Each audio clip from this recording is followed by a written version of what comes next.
Bonjour tout le monde et bienvenue à un autre épisode du Soundcheck Podcast Studio, toujours en direct des studios de TVC 22 dans l'Est ontarien. Très heureux de vous savoir à l'écoute encore une fois et d'entrée de jeu, je vais vous demander, si ce n'est pas déjà fait, allez vous abonner à nos réseaux sociaux, Facebook, Instagram, ainsi que le compte TikTok Steven Bilodeau, humoriste. On est présentement en direct, on est live sur la chaîne YouTube, le Soundcheck Podcast et sur la chaîne YouTube de TVC 22. Merci d'être à l'écoute. Merci de supporter ce projet-là. D'émission en émission, j'ai l'impression qu'on est de plus en plus à se commémorer, mais à apprécier aussi la carrière de nos invités. Et d'entrée de jeu, je vais vous présenter tout de suite mon invité. Son père n'a pas besoin de présentation, mais aujourd'hui, j'ai envie de vous présenter son fils qui n'est plus un enfant, bien entendu, Willem Dallaire. Bienvenue sur le Soundcheck Podcast. Est-ce que j'ai bien prononcé ton prénom? C'est parfait comme ça, mon ami. Ben oui, excellent. Merci. Les gens ont connu la carrière de ton père au travers de la tragédie du Rwanda. Mais aujourd'hui, j'avais envie de te recevoir pour que les gens apprennent à connaître la personne que tu es. Tu as fait plus de 30 ans de carrière dans les Forces armées canadiennes. Aujourd'hui, tu es major, toujours actif, toujours en service. Ouais. Et tu es un fantassin. Oui. Je ne me trompe pas en disant ça. Et la première chose que je voulais aborder d'entrée de jeu avec toi, parce que tu me dis que ça n'a pas été facile de mener une carrière ou de vivre ma vie un peu avec un père comme le mien. Est-ce que tu veux expliquer aux gens qu'est-ce que ça a eu comme impact dans ta vie, justement, de devoir être dans l'ombre un peu de ton père? Peux-tu le dire comme ça? Oh, oui, c'est correct. Puis c'est direct correct. C'est comme ça que c'est aussi. Tu as le nom de famille qui te suit là, sur tes cours, sur tes phases, sur ta carrière militaire. Mm-hmm. Fait, oui, il y a une certaine nombre en même temps, mais il y a un tout petit peu de lumière qu'on peut apporter. Mon père, il a fait sa carrière militaire. Il n'est pas que la guerre froide, quoi que ce soit. Moi, je me suis enrôlé après qu'il est revenu du Rwanda aussi. Beaucoup de gens se questionnent, pourquoi tu t'enrôles dans le service quand ton père il vit, est-ce qu'il a vécu au Rwanda? Mm-hmm. Je fais souvent la farce, je dis, on manque d'imagination, les Dallaire. Hein? Fait que, mais j'ai toujours voulu faire une carrière militaire là-dedans. Fait que, au départ... T'avais quel âge à l'époque du Rwanda? Ans. Non, pour le Rwanda, j'avais 16 ans. OK. Que les gens se situent un peu parce que tu as traversé la tempête avec la famille puis aux côtés de ton père. Là. Pleinement conscient de ce qui se passait là-bas. C'était la première fois, autre que la guerre du Golfe, qu'on avait vraiment un conflit en direct. Il y avait une attention médiatique internationale qui était apportée là à partir du 7 avril, là, quand le génocide a commencé. Mm-hmm. Fait que très conscient de ce qui se passait. Puis... Une période de 100 jours assez particulière aussi. Tu sais, des événements, des épisodes que tu t'attends pas. Mais il ne faut pas oublier non plus que moi, ma génération d'amis, eux autres, leur père, surtout leur père, mais des mères aussi, à cette époque-là, revenaient de la Bosnie. Fait qu'on commençait à voir un petit peu là, les blessures là, que les gens pouvaient avoir, le stress post-traumatique, qu'est-ce qu'il y en a. Mais sans vraiment identifier c'était quoi. Fait que moi, ma carrière, c'est ça, elle a commencé... Est-ce que tu souhaitais entrer dans l'armée suite à ces événements-là qui ont été tant médiatisés, ou tu le souhaitais plus tôt comme enfant? Comme enfant. Moi, très jeune, on avait, dans les PMQ, il n'y avait pas tout le temps le câble, fait qu'on avait des VHS, fait qu'on écoutait des films de guerre, films des années 60, beaucoup, ces choses-là. Un film qui m'a marqué beaucoup, c'est le film Zulu. Puis toute la saga avec les Britanniques puis l'Afrique du Sud là-dessus. Notre père ne nous a jamais forcés à rentrer dans les Forces armées canadiennes. Au contraire, il nous a inspiré à faire d'autres carrières ou quoi que ce soit. Mais moi, je voulais ça. Je voulais commander, je voulais rentrer là-dedans jeune. J'étais dans le mouvement scout, Louveteau aussi. À Valcartier, il y avait les castors dans le temps. Après ça, le mouvement des cadets, où je me suis retrouvé dans un rôle de commandement. Jamais influencé quoi que ce soit. Des travaux d'équipe aussi. J'aimais ça prendre le lead. Fait que, tout de suite, en partant, je voulais rentrer meneur d'hommes et de femmes. Je voulais rentrer officier. Fait que c'est pour ça que j'ai commencé ma carrière. C'est particulier être un enfant de soldat, là, pour ceux qui nous écoutent, qui ont justement, je veux dire, subi la carrière militaire de leurs parents. C'est particulier. Est-ce que tu penses que si tu n'avais pas été exposé à cet environnement-là, tu aurais fait ça de ta carrière? Absolument pas. Non? Non. Je suis quand même la 4e génération en uniforme. Là, on a fait pas mal tous les conflits majeurs du 20e siècle. Ça vient qu'une pression, ça? De servir? Nécessairement pas. Non, même si tu dis que ton père t'a pas poussé vers la carrière militaire, 3 autres générations avant ont servi les Forces armées canadiennes dans des conflits d'importance. Mm-hmm. c'est rendu à ton tour. Ben, je pense que c'est comme un peu des familles qui font des professions, autant d'avocats, médecins, construction, mécanique, quoi que ce soit. Il y a un sentiment, je suis au 5e RAIC Tartière, mon père. Moi, je me promène dans la chapelle avec les M109, puis tout, je me sentais chez nous. Les odeurs, c'est toutes des odeurs. J'appelle ça un peu le symptôme ratatouille. Ça te ramène à ta jeunesse, tout ça. Là. Puis même, un moment donné, le régiment au complet, ça, là, ils ont arrêté un après-midi de temps pour me chercher, puis je m'étais endormi dans un des M109. Puis mon père me trouvait pas. Fait c'était mon milieu. Les Noëls des enfants qu'on faisait de quoi, c'était énorme, c'était gros, les activités. Puis dans ce temps-là, le sentiment d'appartenance était très fort. On vivait dans les PMQ. C'était un peu... Il n'y avait pas la 73 comme on l'a, Henri IV, tout ça. Il fallait passer par Val-Bélair, tout ça. Fait qu'on était un petit peu exclu de Québec. Fait que, il y avait un noyau fort, très, très présent. Puis ma mère, elle, ce qu'elle faisait beaucoup avec le cercle des officiers des femmes, bien, elle les amenait à la maison pour faire des activités, quoi que ce soit. Fait qu'elle aussi, elle impliquait les conjoints des officiers pour des soupers, quoi que ce soit, ou bien quand ils étaient déployés sur les exercices à Suffield ou whatever. Exactement. Fait que, il y avait un bel équilibre là-dedans. Fait que, c'est mon écosystème dans lequel j'ai grandi. Fait que pour répondre à ta question, non, j'aurais fait totalement autre chose. Si Dad il aurait été dans un autre vecteur ou whatever, là, c'est sûr qu'il nous a influencé d'une certaine façon, malgré lui. Est-ce que tu as une idée de ce que tu aurais fait? Non, vraiment pas. Parce que c'est pour ça que j'ai étudié en communication. C'est tellement large comme domaine d'études que tu peux travailler dans tous les vecteurs de la société. Mais tu as étudié aussi en cinéma? Oui, en cinéma, théâtre, j'ai étudié là-dedans. Là. C'est pour ça, c'est la joke que je suis un artiste en uniforme subventionné, là, mais ça aussi, le fait d'avoir étudié là-dedans maintient ton imagination, ta curiosité d'une jeunesse qui fait en sorte que tu arrives dans des plans, des plans de guerre, whatever, des tâches que tu as à faire, mais tu es capable de redéfinir la boîte et sortir des affaires intéressantes. Fait que moi, j'aimais beaucoup ça, le cinéma. Je veux dire, j'adore les films, j'adore sortir de notre réalité. Je suis un gros fan de Star Wars, Seigneur des Anneaux, parce que ça nous amène dans une autre réalité qui est quand même intéressante, avec des leçons de vie qui peuvent être utilisées dans notre réalité. Tu décides de t'enrôler dans les Forces armées canadiennes, tu as quel âge?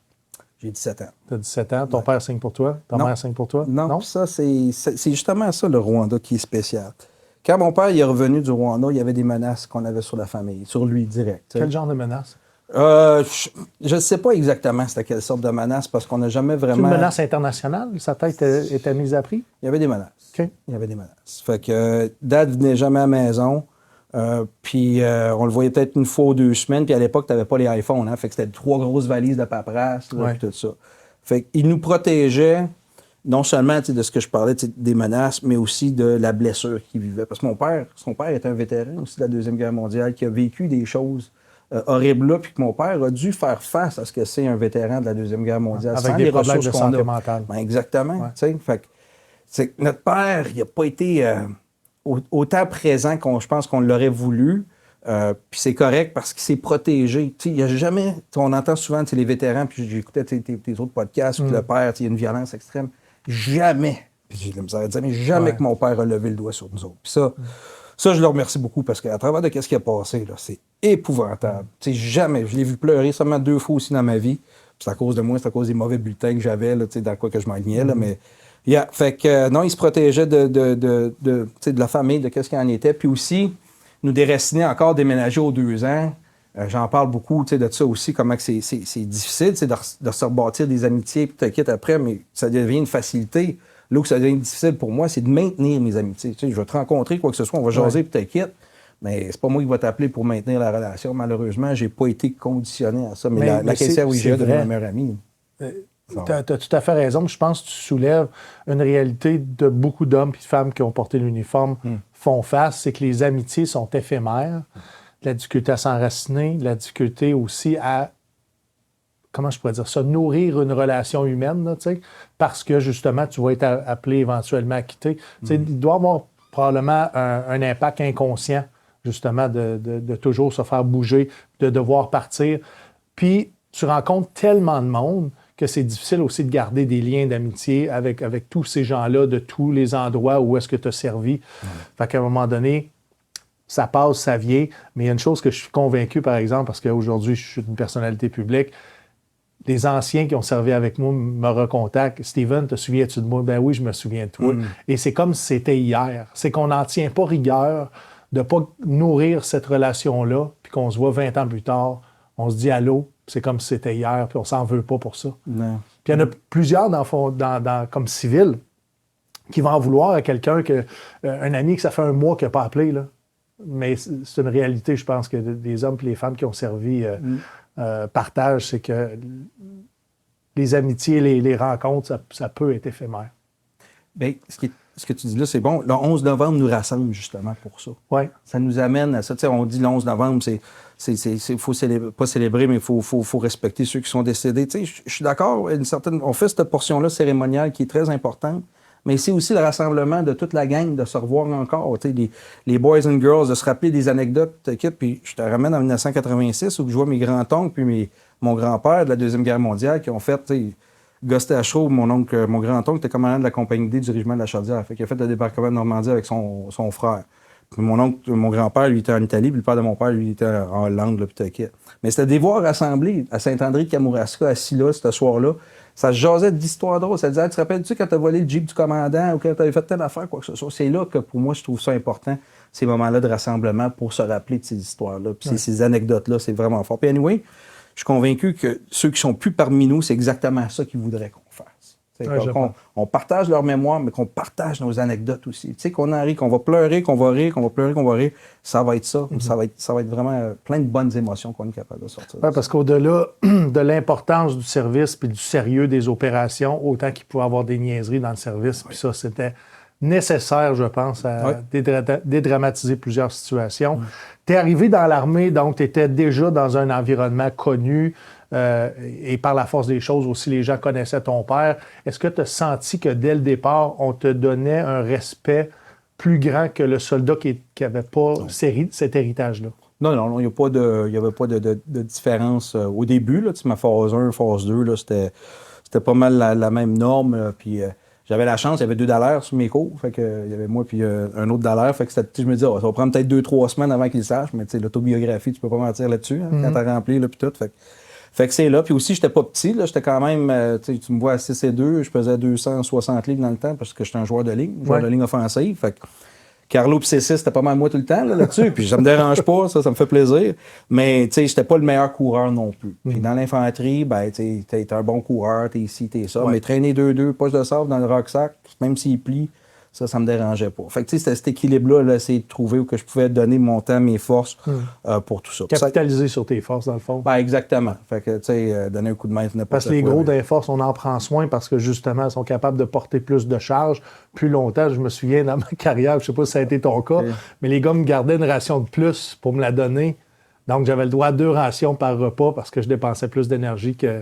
Non, pas eu ça, mais je trouve ça intéressant. Non, je trouve ça cool, je trouve ça le fun. C'était pas assez un repas pour toute l'énergie que je dépensais. Puis de toute façon, quelqu'un de plus corpulent va dépenser plus d'énergie juste à l'effort. Donc, on avait cette conscientisation de... Moi, Bilodeau m'en transportait un peu plus, mais tu dis quoi, il faut le nourrir. Ah oui, hein? C'est pas fait. Non, pas. Ben, nous autres, c'est un tempo quand même élevé sur les phases. On est jeunes, 17, 18, 19 ans. Il n'y a pas ce jugement-là en tant que tel là, non plus, mais chacun essaie de survivre quand même dans un processus. C'est un choc, là, même pour moi, qui a tout lu les livres, whatever. Moi, c'était des livres de Webb Griffin, des Tom Clancy, fait que, des généraux, des quoi que ce soit que je lis. Là, tu te retrouves ça à Lawfield, là, à grosse pluie, fait 4 jours. Là, tu te dis, ouais, ils sont loin à maudire les livres. Là. Fait que, c'est un reality check pour tout, mais chacun faisait son affaire, mais l'esprit corps était quand même là qu'on a passé à travers. On a quand même eu... on parle de deuil, sur notre phase 3, on a eu un décès. Sur notre cours, qui a un accident de voiture qui est revenu de Moncton. On pognait le champ, puis tout, c'était la halfway du cours. Fait que là, on a eu notre première expérience avec ça. Puis les sous-officiers, les officiers qu'on avait, c'était des vétérans de la Bosnie.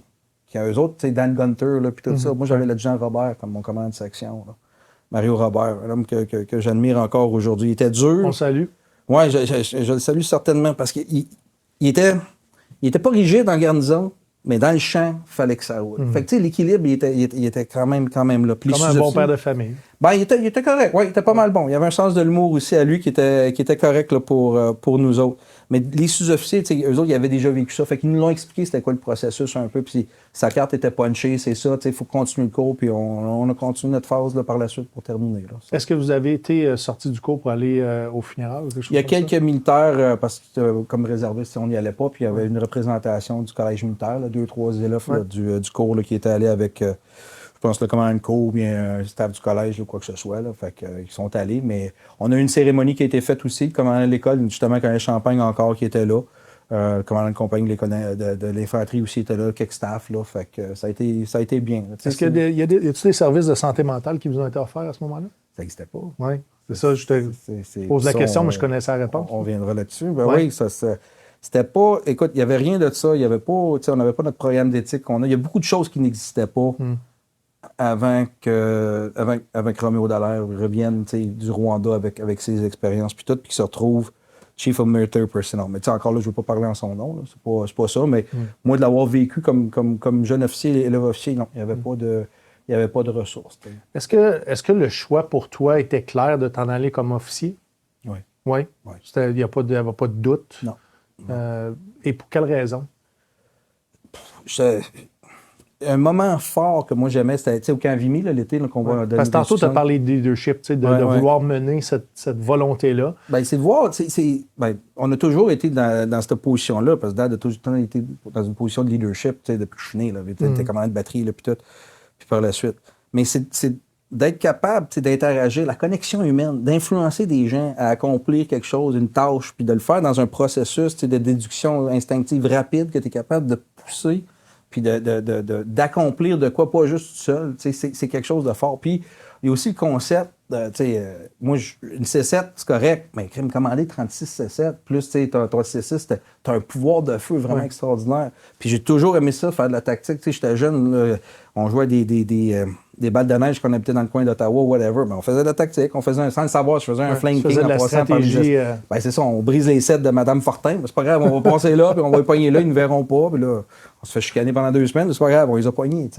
Fait que ça a toujours été là d'influencer les gens, d'influencer le comportement humain. Puis je vais te dire, moi, j'étais dans les mesures d'urgence avec les forces, on pourrait te parler de ça, mais Steve Boivin, qui est comme un des tops là, au niveau de la sécurité publique là, pour le Québec. C'est-tu Steve Boivin qui a été mon commandement? Non, c'est un civil. C'est un homme extraordinaire qui travaille dans la sécurité civile. Il l'a dit la semaine passée, j'étais au collège de la sécurité civile du Québec, puis il dit « ça fait du bien de faire du bien ». Fait que comme leader, quand tu fais du bien à quelqu'un, ça te fait du bien, mais ça fait du bien aussi aux autres gens. Puis tu le vois, tu le vois, le comportement changer, le flair quand tu rentres dans une pièce, quand tu es capable d'avoir pas le coup d'œil tactique, mais le coup d'œil, la connexion humaine, qu'est-ce qui va pas. C'est comme si on a un 6e sens qu'on veut continuer à développer puis à faire de quoi. Puis moi, je me nourris de ça. Ça fait 25 ans que je coach au football ou que je suis gérant d'équipement. On a parti des programmes en Outaouais. Justement, la bague que tu as dans ta main est assez imposante. Puis moi, je pensais que c'était justement une bague de ton passé de... Tu étais linebacker? O-line. O-line. Au football. Puis tu m'as dit que tu as joué jusqu'à l'universitaire. Tu as joué pour les GGs d'Ottawa, qui n'est pas nécessairement la meilleure équipe. Mais regarde, c'est correct. Je t'agace. C'est correct, c'est bon. La garde d'Ottawa, Carleton University. J'ai pas vécu ça. Carleton n'existait pas dans ce temps-là. Ah, OK. Fait que tu n'as pas bénéficié de jouer sur le beau terrain de Carleton. Non. Écoute, il n'y avait personne. Nous autres, à Lansdowne, c'était vide. Il y avait plus de guêpes qu'il y avait de fans parce que c'était loin, tu sais. Puis il y avait toute la bouffe des restants des Renegades. Là, tout ça, explique-moi comment le football t'est arrivé dans ta vie, justement. L'école secondaire? L'école secondaire. J'allais au Petit Séminaire de Québec, qui est le collège François de Laval, là, maintenant. Puis ils recrutaient du monde. J'étais en secondaire 2, puis c'était un vendredi après-midi. Puis on dit, tu veux-tu jouer au football? J'ai dit, ben OK, oui, j'aimerais ça essayer ça, ce sport-là. Fait que là, moi, j'avais écouté ça. Les alérions, hein? Exact, oui, les alérions. Ben oui, c'est ça, les alérions, Puis que casse à la tête, le vendredi soir, on pratiquait ces plaines d'Abraham, juste en bas de la côte de la citadelle, là, le but à Neveu, où il y avait un érable dans le temps, qui est là, qui a tous les shows là, maintenant. Puis on pratiquait là, puis je trouvais ça pas pire, mais j'avais mal pas mal. Fait que ce soir-là, quand j'ai pris un bain pour essayer d'enlever la douleur, ma grand-mère maternelle a dit, ben là, t'as 2 choix, mon Willem. Soit que tu continues puis que tu endures la souffrance, ou bien que tu lâches tout. On va endurer la souffrance. Qu'est-ce que tu veux? On va poursuivre là-dedans. Fait que faites mon secondaire là-dedans. Jusqu'en secondaire 5 où j'ai pas pu jouer, puis ça, on pourra en parler. Mais après ça, cégep, j'ai pris 2 ans off. Mais là, tu piques ma curiosité. Pourquoi? Qu'est-ce qui est arrivé chez vous? Parce que mon père est revenu du Rwanda. Ah, OK. Puis mes notes n'étaient pas assez fortes. Puis, donc, ils t'ont sorti du programme? Mon père m'a sorti du programme de football. Il dit, tu joues plus au football tant que tes notes ne sont pas assez bonnes. Parce que on avait encore... je m'en allais au collège militaire, c'était tout ça que je m'en allais faire. En secondaire 4, malgré la crise qui était après se produire, la crise qui était après gérée, il était présent comme ça dans ta vie pour voir qu'est-ce qui était le mieux pour toi? Ma mère n'était pas présente, justement. Il arrivait aux 2 semaines, puis il me disait non, ça, tu peux pas, ou quoi que ce soit. Il y avait l'autorité qui essaie d'apporter. C'est ma mère, surtout, qui disait qu'est-ce qu'il y en a. Mais vu que mes notes ça faisait-tu du sens pour toi d'avoir un père absent à ce moment-là, puis qui arrivait, puis qui t'imposait quelque chose? Je sais, moi, c'était de vivre le moment présent. Je l'avais avec moi, tu sais. Puis lui aussi, je te dis ça parce qu'il y a beaucoup d'enfants de militaires qui, justement, de par l'absence du père, vont réfuter un peu la discipline parce que justement, à cause de son absence, t'avais-tu cette, pas cette colère-là, mais est-ce que tu percevais son autorité comme étant secondaire parce qu'il était moins présent? Non, moi, jusqu'à tout récemment, ma mission, une de mes missions de la vie, c'était de supporter mon père. Mais tu le fais encore aujourd'hui? Non, il y a eu, il est correct. Là, puis c'est un peu moi là, qui a pris cette approche-là un peu d'une façon maladroite. Là, j'aurais dû beaucoup plus tracer ma vie en tant que tel. Je m'explique parce que quand je suis allé à Ottawa, c'était un choix d'une certaine façon, oui, mais moi, je visais le rouge et or. J'étais un petit gars de Québec, puis t'inquiète. Mais mon père m'a emmené à Ottawa pour poursuivre mes études là. Puis en même temps, il y avait un livre qu'on voulait écrire qui s'appelle « J'ai serré la main du diable ». Il ne peut pas être tout seul pour écrire ce livre-là. Fait que, il y a une ça a l'air que ça a été écrit, ce livre-là. Il y a une présence physique qui était nécessaire là, dans la maison avec lui aussi pour ça. Fait que tu deviens un petit peu comme un aidant naturel sans l'être dans tout cet exercice-là. Fait que j'ai été convaincu d'y aller avec la famille, d'aller à Ottawa. Puis c'est correct parce que je pense que c'était nécessaire. Parce que des fois, il y a déjà eu des événements là, difficiles, puis que je suis content d'avoir été là, ou que ma tante d'avoir été là. Il y a des événements un peu plus creux. Là, on avait une chaise berçante. Bien banal, mais je m'assoyais dessus, puis on écoutait MASH. Moi, j'ai appris mon anglais avec MASH, l'émission là, anglophone là, un hôpital, un field hospital là, en Corée, là, puis tout ça. Puis cette chaise berçante-là, ça me fait penser un peu aussi au film Le Patriote. Le père, Mel Gibson, qui essaie de construire une chaise berçante bonne, fonctionnelle. Fait que beaucoup de raccords, comme tu vois. Là. Ben, un soir, malheureusement, dans sa rage, quoi que ce soit, de la blessure du Rwanda, ben, il l'a cassé. Ça a été. Moi, je voulais bercer mes enfants, cette chaise. J'ai pas eu la chance de bercer. Je m'ai trouvé un autre t'inquiète, mais. J'ai-tu déjà dit? Oui, j'ai déjà dit.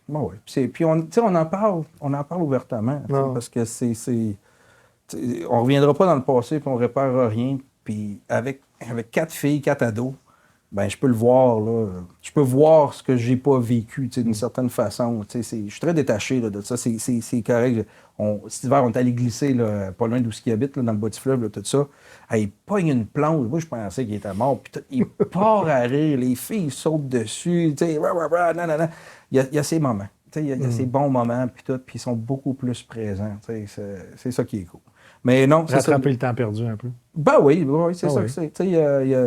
Il y a son petit coin là, où ce qu'il est, là, dans la Pocatière, dans ce secteur-là, avec une vue extraordinaire, un gros drapeau canadien qui flotte là. Puis quand j'arrive là, je revois mon père. C'est ça, c'est mon père que je vois. Là. C'est pas tout le général, c'est pas le diplomate, l'humanitaire ou quoi que ce soit. Ça te permet de redécouvrir ton père. Bien des années après, justement, son service militaire. Oui. Toi, t'es comment comme papa? Qu'est-ce que tu veux dire que je commence? Aujourd'hui, envers tes enfants? Comment que je suis? Je suis un papa taxi, papa impliqué, papa... On est qu'une génération... Ça a pris, je pense, la génération de mon père et ces hommes-là pour détruire un moule qui existe depuis comme 4000 ans. Où que les hommes, c'est ci, le père, c'est ça, c'est ça. Je veux dire, montrer ses émotions, ça a commencé à sortir un petit peu, puis c'était encore tough. J'écoutais tes autres podcasts, c'était encore tough dans les années 80-90 de le sortir. Mais ils nous ont ouvert, nous autres, à notre génération. Moi, je veux dire, ils sont tous en sport-études. Là. Fait que, je suis à gauche, je suis à droite, quoi que ce soit. On a eu notre première peine d'amour. On est là-dedans, mais on est présent, on écoute. On connaît qu'est-ce qui se passe, on voit les horaires. J'ai autant l'horaire que le calendrier scolaire, quoi que ce soit là-dessus. Ben, parce qu'il faut s'impliquer. C'est un monde tellement qui roule vite, c'est tellement complexe. Ils se font bombarder 7 fois plus d'informations que moi et toi dans notre temps. Oui. Il faut être présent pour les diriger. J'ai l'impression que la société a beaucoup d'attentes aussi envers les nouvelles générations. Beaucoup d'attentes. Donc, est-ce que tu essaies d'être plus présent pour tes enfants? Toujours. Ouais. C'est toujours. Ma priorité numéro 1, c'est mes enfants. Ta bague reflète un peu ton implication auprès des plus jeunes aujourd'hui parce que tu me racontais que tu la portes pour une signification, c'est de te rappeler Je te laisse l'expliquer. Oui, ben écoute, j'ai toujours œuvré dans le programme scolaire. Fait que, tu sais, c'était des jeunes qui venaient, puis te quittent, un sentiment d'appartenance. Mais quand je suis arrivé à Montréal, j'ai coaché une fois dans la division 1 au niveau cégep, mais c'est trop demandant comme temps. Fait que je suis allé dans les ligues civiles. Mais dans les ligues civiles, tu as des jeunes d'un petit peu partout. Ouais. On en a perdu un il y a 2 ans à Fontanelle, par exemple. Fait que tu vois vers quoi je m'enligne comme groupe. T'sais, on a de tous les milieux. Là, c'est loin d'être homogène. Ça vient de partout, sont extraordinaires. Est-ce qu'ils sont choisis par rapport à leur qualité d'athlète ou davantage pour les sortir de la rue? Non, c'est pas. Ben, sortir de la rue, il y a des programmes pour ça. La plupart, ils sont tous dans des programmes scolaires, là, puis t'inquiète. Mais il y a une sélection qui se fait quand on a trop de joueurs, là, bien sûr, puis il faut en couper. Puis tout dépendant des ligues, comme le junior, ou que moi, je passais beaucoup de mon temps, 18-24 ans, ben c'est des jeunes, soit que universitaire, c'est trop de temps que ça prend. Fait que, ils sont dans des études plus concentrées là-dessus, parce que c'est juste 2 pratiques qu'on a par semaine. Ou c'est des jeunes qui sont déjà sur le marché du travail. Fait qu'ils veulent continuer à faire le sport, puis tout, puis ils œuvrent là-dedans, là, ça. Mais non, celle-là est spéciale. On a eu quelques-unes des championnats, mais celle-là, c'est pas comme joueur, c'est comme coach. J'étais coach de la ligne offensive, j'avais 10 joueurs là-dedans. Mes 10 O-line m'ont suivi toute la saison. On a eu 10 victoires. Puis, comme je l'ai dit, je pense que je l'ai partagé tantôt, mais pourquoi je l'apporte parfois, c'est pour me rappeler des moments qui sont importants dans ma vie ou que j'ai réussi. Puis c'est ça que je parle. Je parlais de leadership sportif là, tantôt, là, avant d'aller en Londres. Puis tout, puis je le dis, c'est ça que c'est. Quand tu réussis dans la vie quelque part, ben prends ce petit moment-là ou ce petit objet-là ou quoi que ce soit, comme nos médailles, puis dis que tu as valu quelque chose quelque part. Puis ça va te sortir de l'émotion, puis ça va te ramener sur le rationnel, puis ça va te donner un petit peu plus de focus. Moi, c'est ce que je fais avec ça. Ça va te grounder. Exactement. Fait que, tu sais, les jeunes qui n'ont pas le privilège de porter l'uniforme puis de déployer comme on a fait, ben s'ils gagnent un championnat comme étudiant athlète, mets ça de côté, tu sais, ou porte-le whatever. Mais quand ça va pas bien, là, ressors là, puis dis-toi, man, quelque part dans ma fenêtre de temps, là, de vie, là, j'ai évalué quelque chose, fait que remonte cette côte-là avec ça. C'est des petits trucs là, que chacun a son approche. Là. Ouais. Moi, c'est le même mon petit trinket là, que je le porte, là, c'est pour ça. 30 ans de carrière, c'est ce que tu as jusqu'à maintenant. Tu n'as pas terminé de servir, mais tu as dit d'avoir été le fils de Roméo Dallaire, ça ne m'a pas servi, au contraire, ça m'a nui. Ouais. Puis j'ai envie que tu expliques aux jeunes de la façon dont ça t'a nui. Puis encore là, tu ne te positionnes pas comme victime. Là. Tu réalises juste que tu n'as pas eu un traitement de faveur. Au contraire, ça t'a probablement amené vers un chemin plus difficile. Oui. On pourrait aller...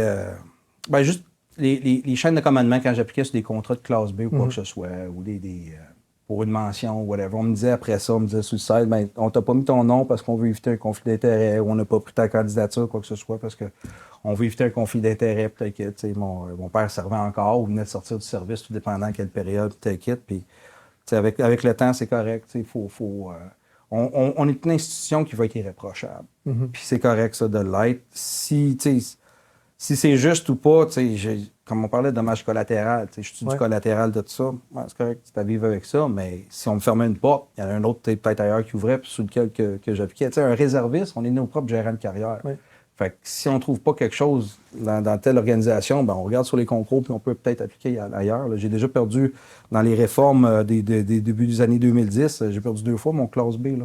2 fois mon contrat, puis un peu particulier. Tu signes un contrat, tu signes ton partie 5, whatever, qui dit que tu es un officier charismatique, mais en même temps, on te donne la même lettre pour dire hey, on coupe ton contrat dans 30 jours, c'est qu'on n'a plus d'argent. Fait que la blessure morale, elle commence à se créer un peu avec des histoires de même. Mais non, ma carrière, c'est que tous les leaders que j'ai eus ont toujours eu une approche de mentorat quand même. J'en ai eu des Donc, ils ont voulu faire de toi un meilleur soldat qu'eux-mêmes.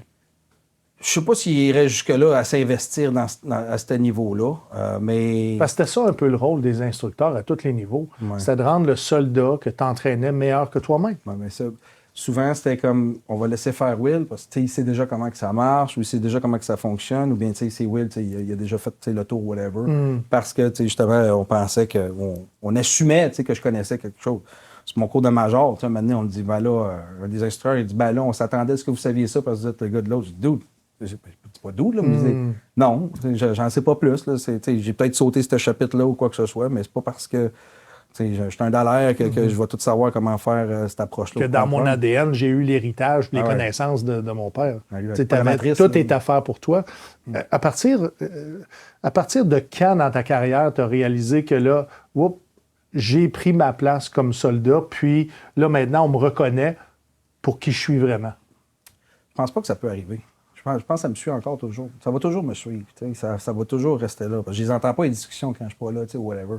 Des fois, je l'entends parler un peu de d'autres personnes. Il y a des affaires de même. Fait que ça va toujours être là. C'est de vivre avec ça. C'est de vivre avec un membre qui a fait une carrière militaire que je pense qui est honorable. Puis c'est une responsabilité à moi de poursuivre demain. C'est ce que je pense. Je pense que tu fais un devoir pas un devoir, mais tu prends le devoir de mémoire, juste de raconter justement ta vie et justement la position de ton père face à ce que toi, tu as vécu.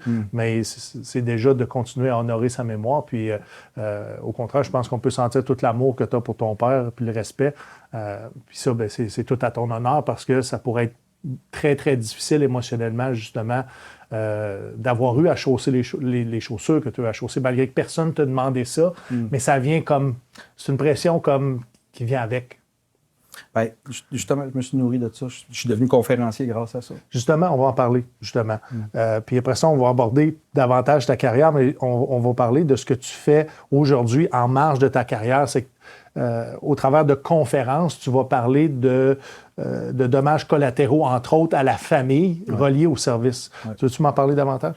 Bien, la carrière de conférencier, ça a commencé. Je donnais un coup de main avec les Alouettes de Montréal. Bruno Eppel, son programme de football excellence, tout ça. Puis un des joueurs des Alouettes arrive en retard. J'étais à l'école des recrues, à ce temps-là, comme staff à la division de leadership. Puis le gars qui gère tout le programme de football, tout ça, il me dit hey, « Il y en a un en retard, tu peux-tu nous mettre quelque chose? » OK, j'ai leadership 101 de l'école des recrues. Mais ça là-dedans avec 2-3 vidéos de YouTube d'Afghanistan où des gars font du tir ou quoi que ce soit, du canon. C'est à partir de là. C'est embarqué là, côté conférencier. Après ça, je n'ai fait une pour les forces 2 ans après. C'est Dave Blackburn, qui est le chef du département de psychologie à l'UQO, qui est un ancien militaire qui a fait justement l'Afghanistan avec le volet médical puis tout. Il m'avait approché pour en présenter une à Garnison Montréal sur ma vie. Qu'est-ce que c'est? C'était pendant la semaine, je pense, de prévention du suicide. Il y avait Carl Kouakou aussi du PSP, le Moral and Welfare, là, notre gang. Puis quand j'ai présenté, la moitié de la foule avait les yeux pleins d'eau. J'ai dit, OK, t'as peu. Puis Dave m'a dit, t'as quelque chose à faire avec ça. D'ailleurs, je présente le 11 novembre de midi à 13h sur le site de l'UQO, là, ma présentation là, condensée sur le dommage collatéral puis les blessures qui peuvent venir aux familles quand on ne se soigne pas, on saigne sur les proches là, puis tout. Fait que le volet de conférencier, ben ça a commencé petit. Puis ça a grossi. Là, j'arrive de l'île du Prince-Édouard que j'ai présenté. C'était quoi l'intérêt de départ à vouloir faire de la conférence? Partager mes expériences pour que personne ait à faire subir ou à faire vivre à leurs enfants ce qu'ils ont vécu avec le Rwanda. Puis la grosse histoire, c'est, comme je dis, il n'a jamais levé le doigt, c'est de revenir présent avec vos enfants. C'est une période importante, 15, 16, 17 ans. C'est la période, je pense, où moi, personnellement, c'était comme, je lâche la main du père puis que je fais mes affaires. Mais on n'a pas fait une transition. J'entends les bombes siffler, les mortiers, whatever, je sais pas de quel bord qui tirait. Notre père est au téléphone sur le sat-phone en train de nous parler. Puis il m'a dit, c'est toi l'homme de la maison. Qu'est-ce que ça veut dire, ça? Tu entends les bombes tomber. Fait que t'es là. Ben, je fais la joke souvent, je dis, j'ai jamais redonné mon commandement encore. Je me considère encore l'homme de la maison de mon frère puis ma soeur, tout ça. Ben, ils font leurs affaires, là, puis tout, on en rit, là, mais c'est ça. Non, c'est une grosse commande. Ça vient. Puis là, c'est une mission. Réel. Tu entends ça péter en arrière, puis tu dis, OK, t'es pas. OK, man, c'est sérieux, là, ça. Puis après ça, quand tu vois le film, tu te dis, OK, c'est peut-être à ce moment-là qui m'a appelé, ou quoi que ce soit, dans la période là, dans le film. Là, yeah. C'est spécial, hein? Oui, c'est spécial. C'est spécial. Tu as choisi le métier de fantassin. Est-ce que c'est un métier que tu as réellement choisi ou ça a été par dépit? Je sais pas, j'ai le droit de dire ça. Je ne sais pas pourquoi je pose la question. On dirait que pour moi, c'est peu de gens peuvent dire qu'ils ont choisi l'infanterie parce qu'ils voulaient l'infanterie. Mon grand-père maternel, ma mère, c'est son père. Dad n'étant pas trop présent, c'est ma mère qui signait les documents. Fait qu'elle avait vu que j'avais mis 6e RAC à Lévis, le régiment d'artillerie. Elle a dit non, tu ne prendras pas le traversier au cas qu'il coule l'hiver ou quoi que ce soit. Il commençait un petit peu à avoir une crainte là, à cause du Rwanda, les séquelles. Tu t'en vas au voltigeur. Puis à cause des menaces que tu me parlais tout à l'heure? Ben, peut-être. Il y a eu quelque chose. Ma mère était très protégeait beaucoup ses enfants par la suite. Là, après, fait qu'elle n'avait pas le droit de prendre la traversée. Fait que je suis allé au voltigeur. Fait que quand il est venu ma journée d'assermentation, on embarque dans la voiture. Mon père pensait qu'on s'en va à Lévis. Ma mère a dit non, on s'en va au voltigeur. Je fais un voltigeur? Ah! Ton grand-père l'a commandé, c'est un bon régiment, tu peux y aller. OK, on y va. Fait qu'on fait mon assermentation, là, puis tout.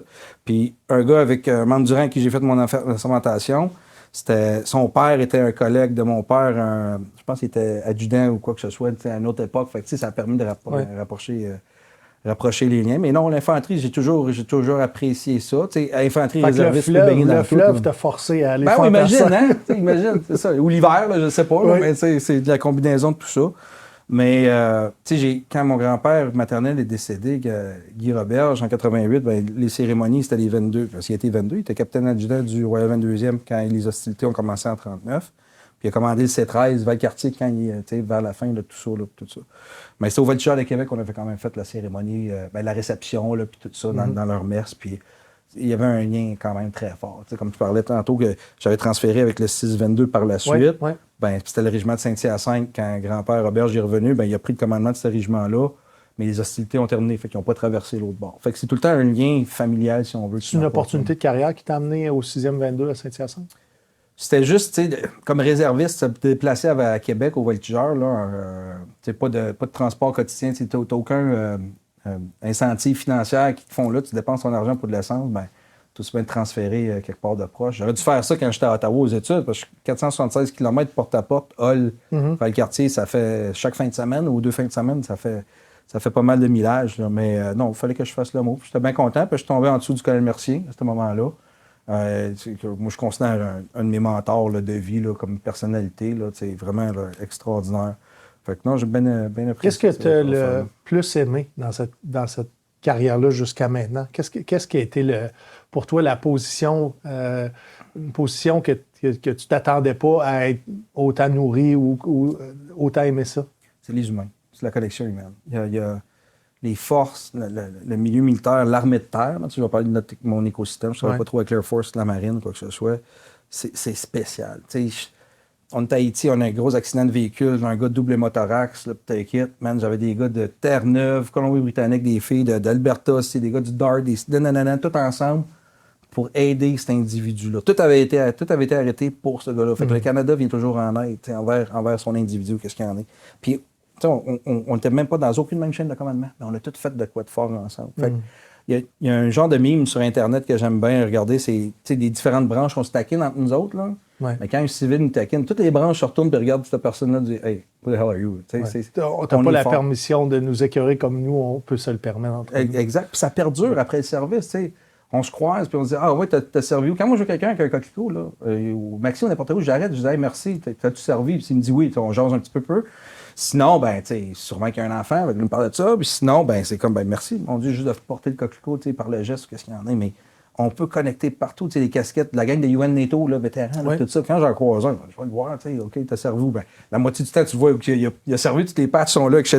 Là, fait que t'as déjà tout le DEU là, mais non, c'est qui t'a connu, on a peut-être une connexion en commun. Puis des fois, des fois, t'entends, il est décédé ou elle est décédée. Ah ouais, OK, c'est une famille, c'est une extension de la famille. Moi, c'est ça que c'est. J'ai été créé pendant un après-midi de PT à l'école d'artillerie à Gatechang.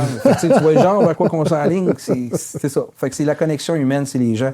Autant que ça a été un petit peu plus difficile, on te parlait de fier à bras ou quoi que ce soit, mais des fois, les plus toughs dans les organisations avec qui j'ai travaillé devenaient mes meilleurs ambassadeurs. J'arrive pas là avec autant ou qu'est-ce qu'il y en a. J'ai travaillé sur une grande allée dans les clubs, là, t'inquiète, je peux m'adapter à n'importe quel discours. Quel club t'as fait? J'ai travaillé au Vogue puis au Monkey à côté, avant que ça soit démoli. J'ai Ouais. quand même parti avec une brique là, du Vogue, là, je suis content. Là. ça a été triste. J'ai travaillé 8 ans au Maurice Nightclub. Wow, oui. J'ai adoré ça. Wow, okay. T'as-tu connu Jégu, là? Un grand haïtien, là? Non. Non, OK, moi, Non. en tout cas. Je travaillais au Saint-Joseph aussi, en fiction, en ville. Ça a été des belles années. J'aimais beaucoup ça parce que, justement, étant endurant, les officiers venaient me visiter.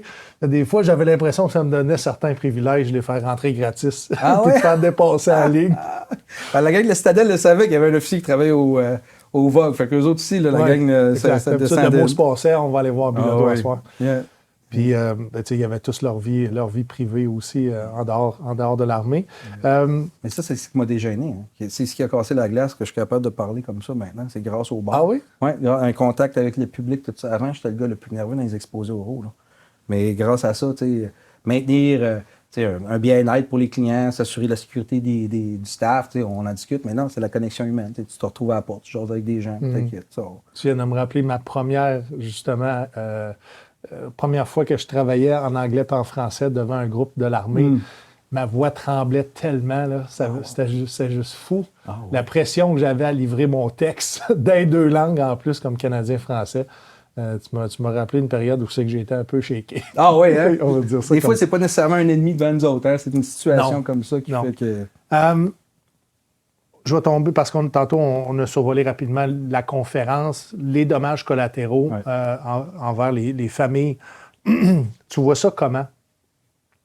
Comment tu approches ça dans ta conférence, de parler de ça? J'ai plusieurs. J'en donne sur le leadership, sur la génération Z aussi. Il y a une grosse demande pour ça. Puis sur la communication en temps de crise. Mais ma grosse, c'est justement ça. C'est celle sur le dommage collatéral. Puis par rapport aux familles, comment que j'approche ça de la présentation, je parle de mon expérience personnelle. Comment que je l'ai vécu jusqu'à où que je suis aujourd'hui. Mm-hmm. Puis après ça, je parle de mon expérience professionnelle. Puis je fais aussi beaucoup de corrélation entre le physique et le mental aussi. Tu sais, je parle aussi un peu de la génération Z, c'est la génération anxieuse là, qui s'en vient là-dedans. Fait que c'est trois. Tu sais, j'étais commandant d'un centre intégré de soutien au personnel, des CISP. Là. J'avais 104 militaires sous ma charge. On était juste trois pour s'occuper d'eux autres. Là. Ça a été pas mal taxant. Fait que je parle de ces expériences-là aussi, de comment c'est important de s'occuper de son monde. Je parle beaucoup de leadership là-dedans aussi. Tu sais, quand tu tombes en arrêt de travail, je vois le terme congé de maladie, il faut casser ça. Tu n'es pas en congé. Là. C'est peut-être pas nécessairement une maladie non plus. Là. C'est un symptôme qu'est-ce qu'il y en a. Quand tu es en arrêt de travail, la chose que moi, je ressors beaucoup des conférences là-dessus, c'est les employeurs, les superviseurs, eux, tout ça, qui n'appellent pas le membre ou la membre qui est dans l'arrêt de travail parce qu'on ne veut pas déranger. Mais qu'est-ce que ça crée à l'écosystème familial? Bien, ça crée une dépréciation de la personne parce qu'elle ne se reconnaît plus puis t'inquiète. Fait que la dépression, bien, le collatéral, ça déboule. L'expression, ça brise le lien aussi avec l'unité? L'unité, mais l'unité familiale surtout aussi. On ne voit plus l'expression que j'utilise, c'est ta blessure, tu ne peux pas saigner par ta blessure sur les autres. Ça, c'est parce que tu vas créer ce symptôme-là, tu vas créer cette approche-là qu'on veut tout simplement casser. Fait que la famille, mes expériences personnelles, le volet professionnel, puis j'approche ça aussi, ce qu'on appelle le 40.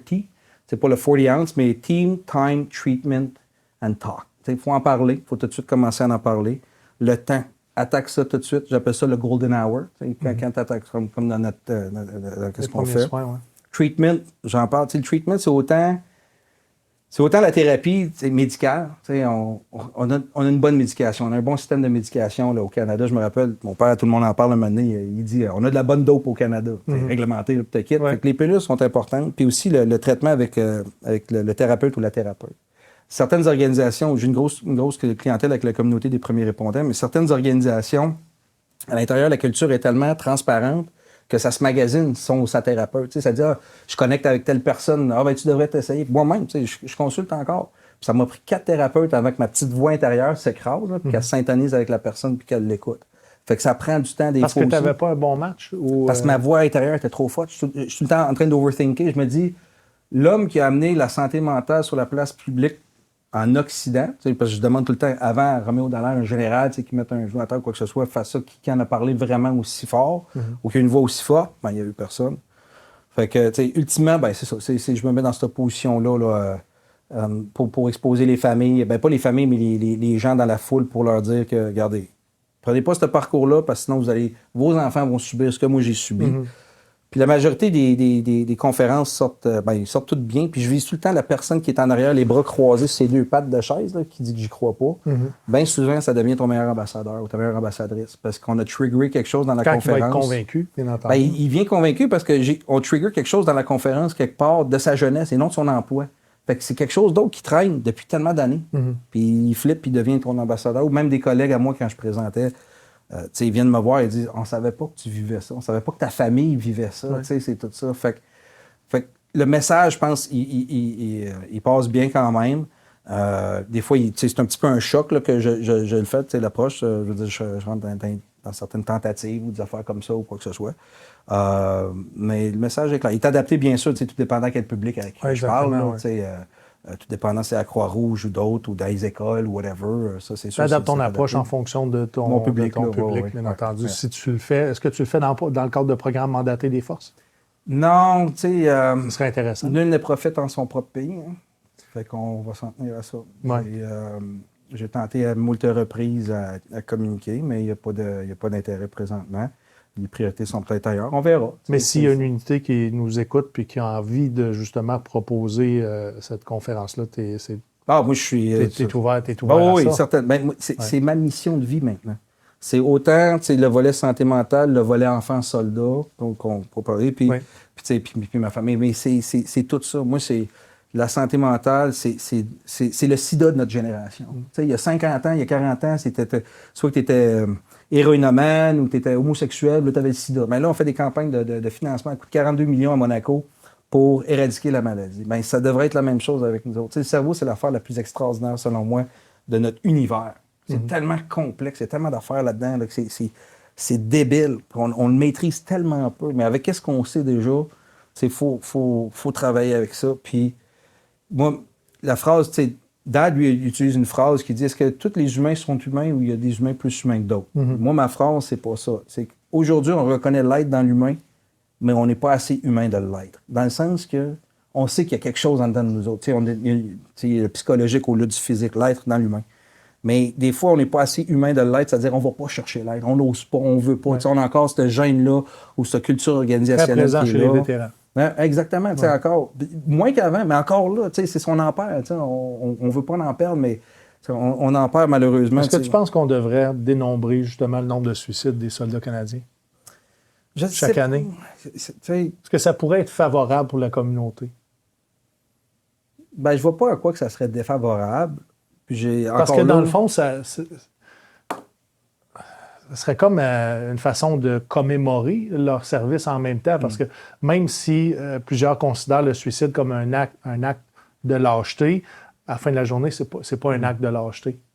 C'est une décision de l'individu pour les raisons qui lui importent. Et je pense qu'on aurait avantage à le souligner, puis à l'inclure comme dommages collatéraux au service. Je suis encore actif. J'ai mes réserves de réponse là-dessus. Mais par contre, il y a une slide que je mets, c'est nos 158 décédés en Afghanistan. Là-dedans, il y en a 2 qui sont suicidés, qui se sont suicidés en Afghanistan et qui sont sur ce mur-là. Pourquoi que les autres ne le sont pas? Moi, c'est ça ma question maintenant. Toutes les statistiques, c'est correct, les chiffres, mais on honore ceux qui sont décédés là, peu importe la cause. Un accident, killed under fire ou un suicide. Pourquoi qu'on ne peut pas faire la même chose envers ceux qui s'enlèvent la vie? Là, c'est le même que moi, je le verrais, parce que la blessure à suivre. On pourrait, je parle personnellement, on pourrait les inscrire dans le cadre justement des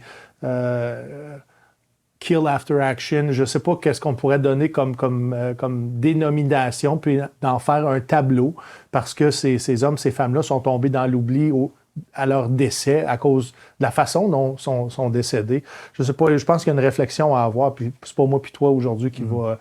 c'est intéressant parce qu'oublie pas, 58 000 morts au Vietnam, 129 000 suicides recensés en 96 seulement. Les Américains, de plus en plus, justement, font état des suicides puis qui veulent que ça soit discuté, que ça soit parlé. Pas pour qu'il y en ait nécessairement moins, mais qu'on se souvienne de ceux qui sont décédés pas en mission, mais après la mission, mais que c'est relié à la mission. Est-ce que un de mes combats personnels, puis je souhaite un jour que les anciens combattants considèrent d'apporter le support aux ex-conjointes aussi. On parle de dommages collatéraux. Les ex-conjoints qui font plus partie des bénéficiaires des vétérans ou des soldats au travers de l'administration des institutions qui les supportent, sont laissés dans l'oubli, puis souvent vont avoir des blessures morales face d'avoir partagé leur vie, accompagné, avoir été témoin, avoir subi justement les contre-coups d'une carrière militaire. Puis quand ils sont plus conjointes, sont ex-conjointes, bien, le système ne les prend pas en charge. Du moins, ne prend pas en charge les blessures qui pourraient être reliées justement à avoir servi aux côtés, parce que c'est ça la famille, c'est qu'ils vont faire une forme de service militaire aux côtés du conjoint, de la conjointe. Je ne sais pas qu'est-ce que ça prendrait un jour pour les faire se pencher sur ça, mais puis je ne te demanderai pas de te prononcer non plus parce que tu es toujours en service, mais moi, c'est quelque chose qui me tient à cœur, comme quand les enfants deviennent adultes, et que là, il y a toute leur instruction, je ne sais pas si c'est dans le Québec, tu es en français, ceux qui ont subi un enseignement en anglais arrivent à 18 ans, le parent est posté, mais ils ne peuvent plus continuer à avoir ce privilège-là d'avoir de l'enseignement en anglais au Québec. Je parle du Québec principalement, oui. Mais ça prendrait un statut particulier, justement, qu'il y ait la possibilité, une fois qu'ils ont subi, pas qu'ils ont subi, mais qu'ils ont eu leur enseignement en anglais, de pouvoir poursuivre leur enseignement secondaire, puis peut-être même post-secondaire en anglais, parce que au Québec, il y a une particularité au travers des institutions d'enseignement.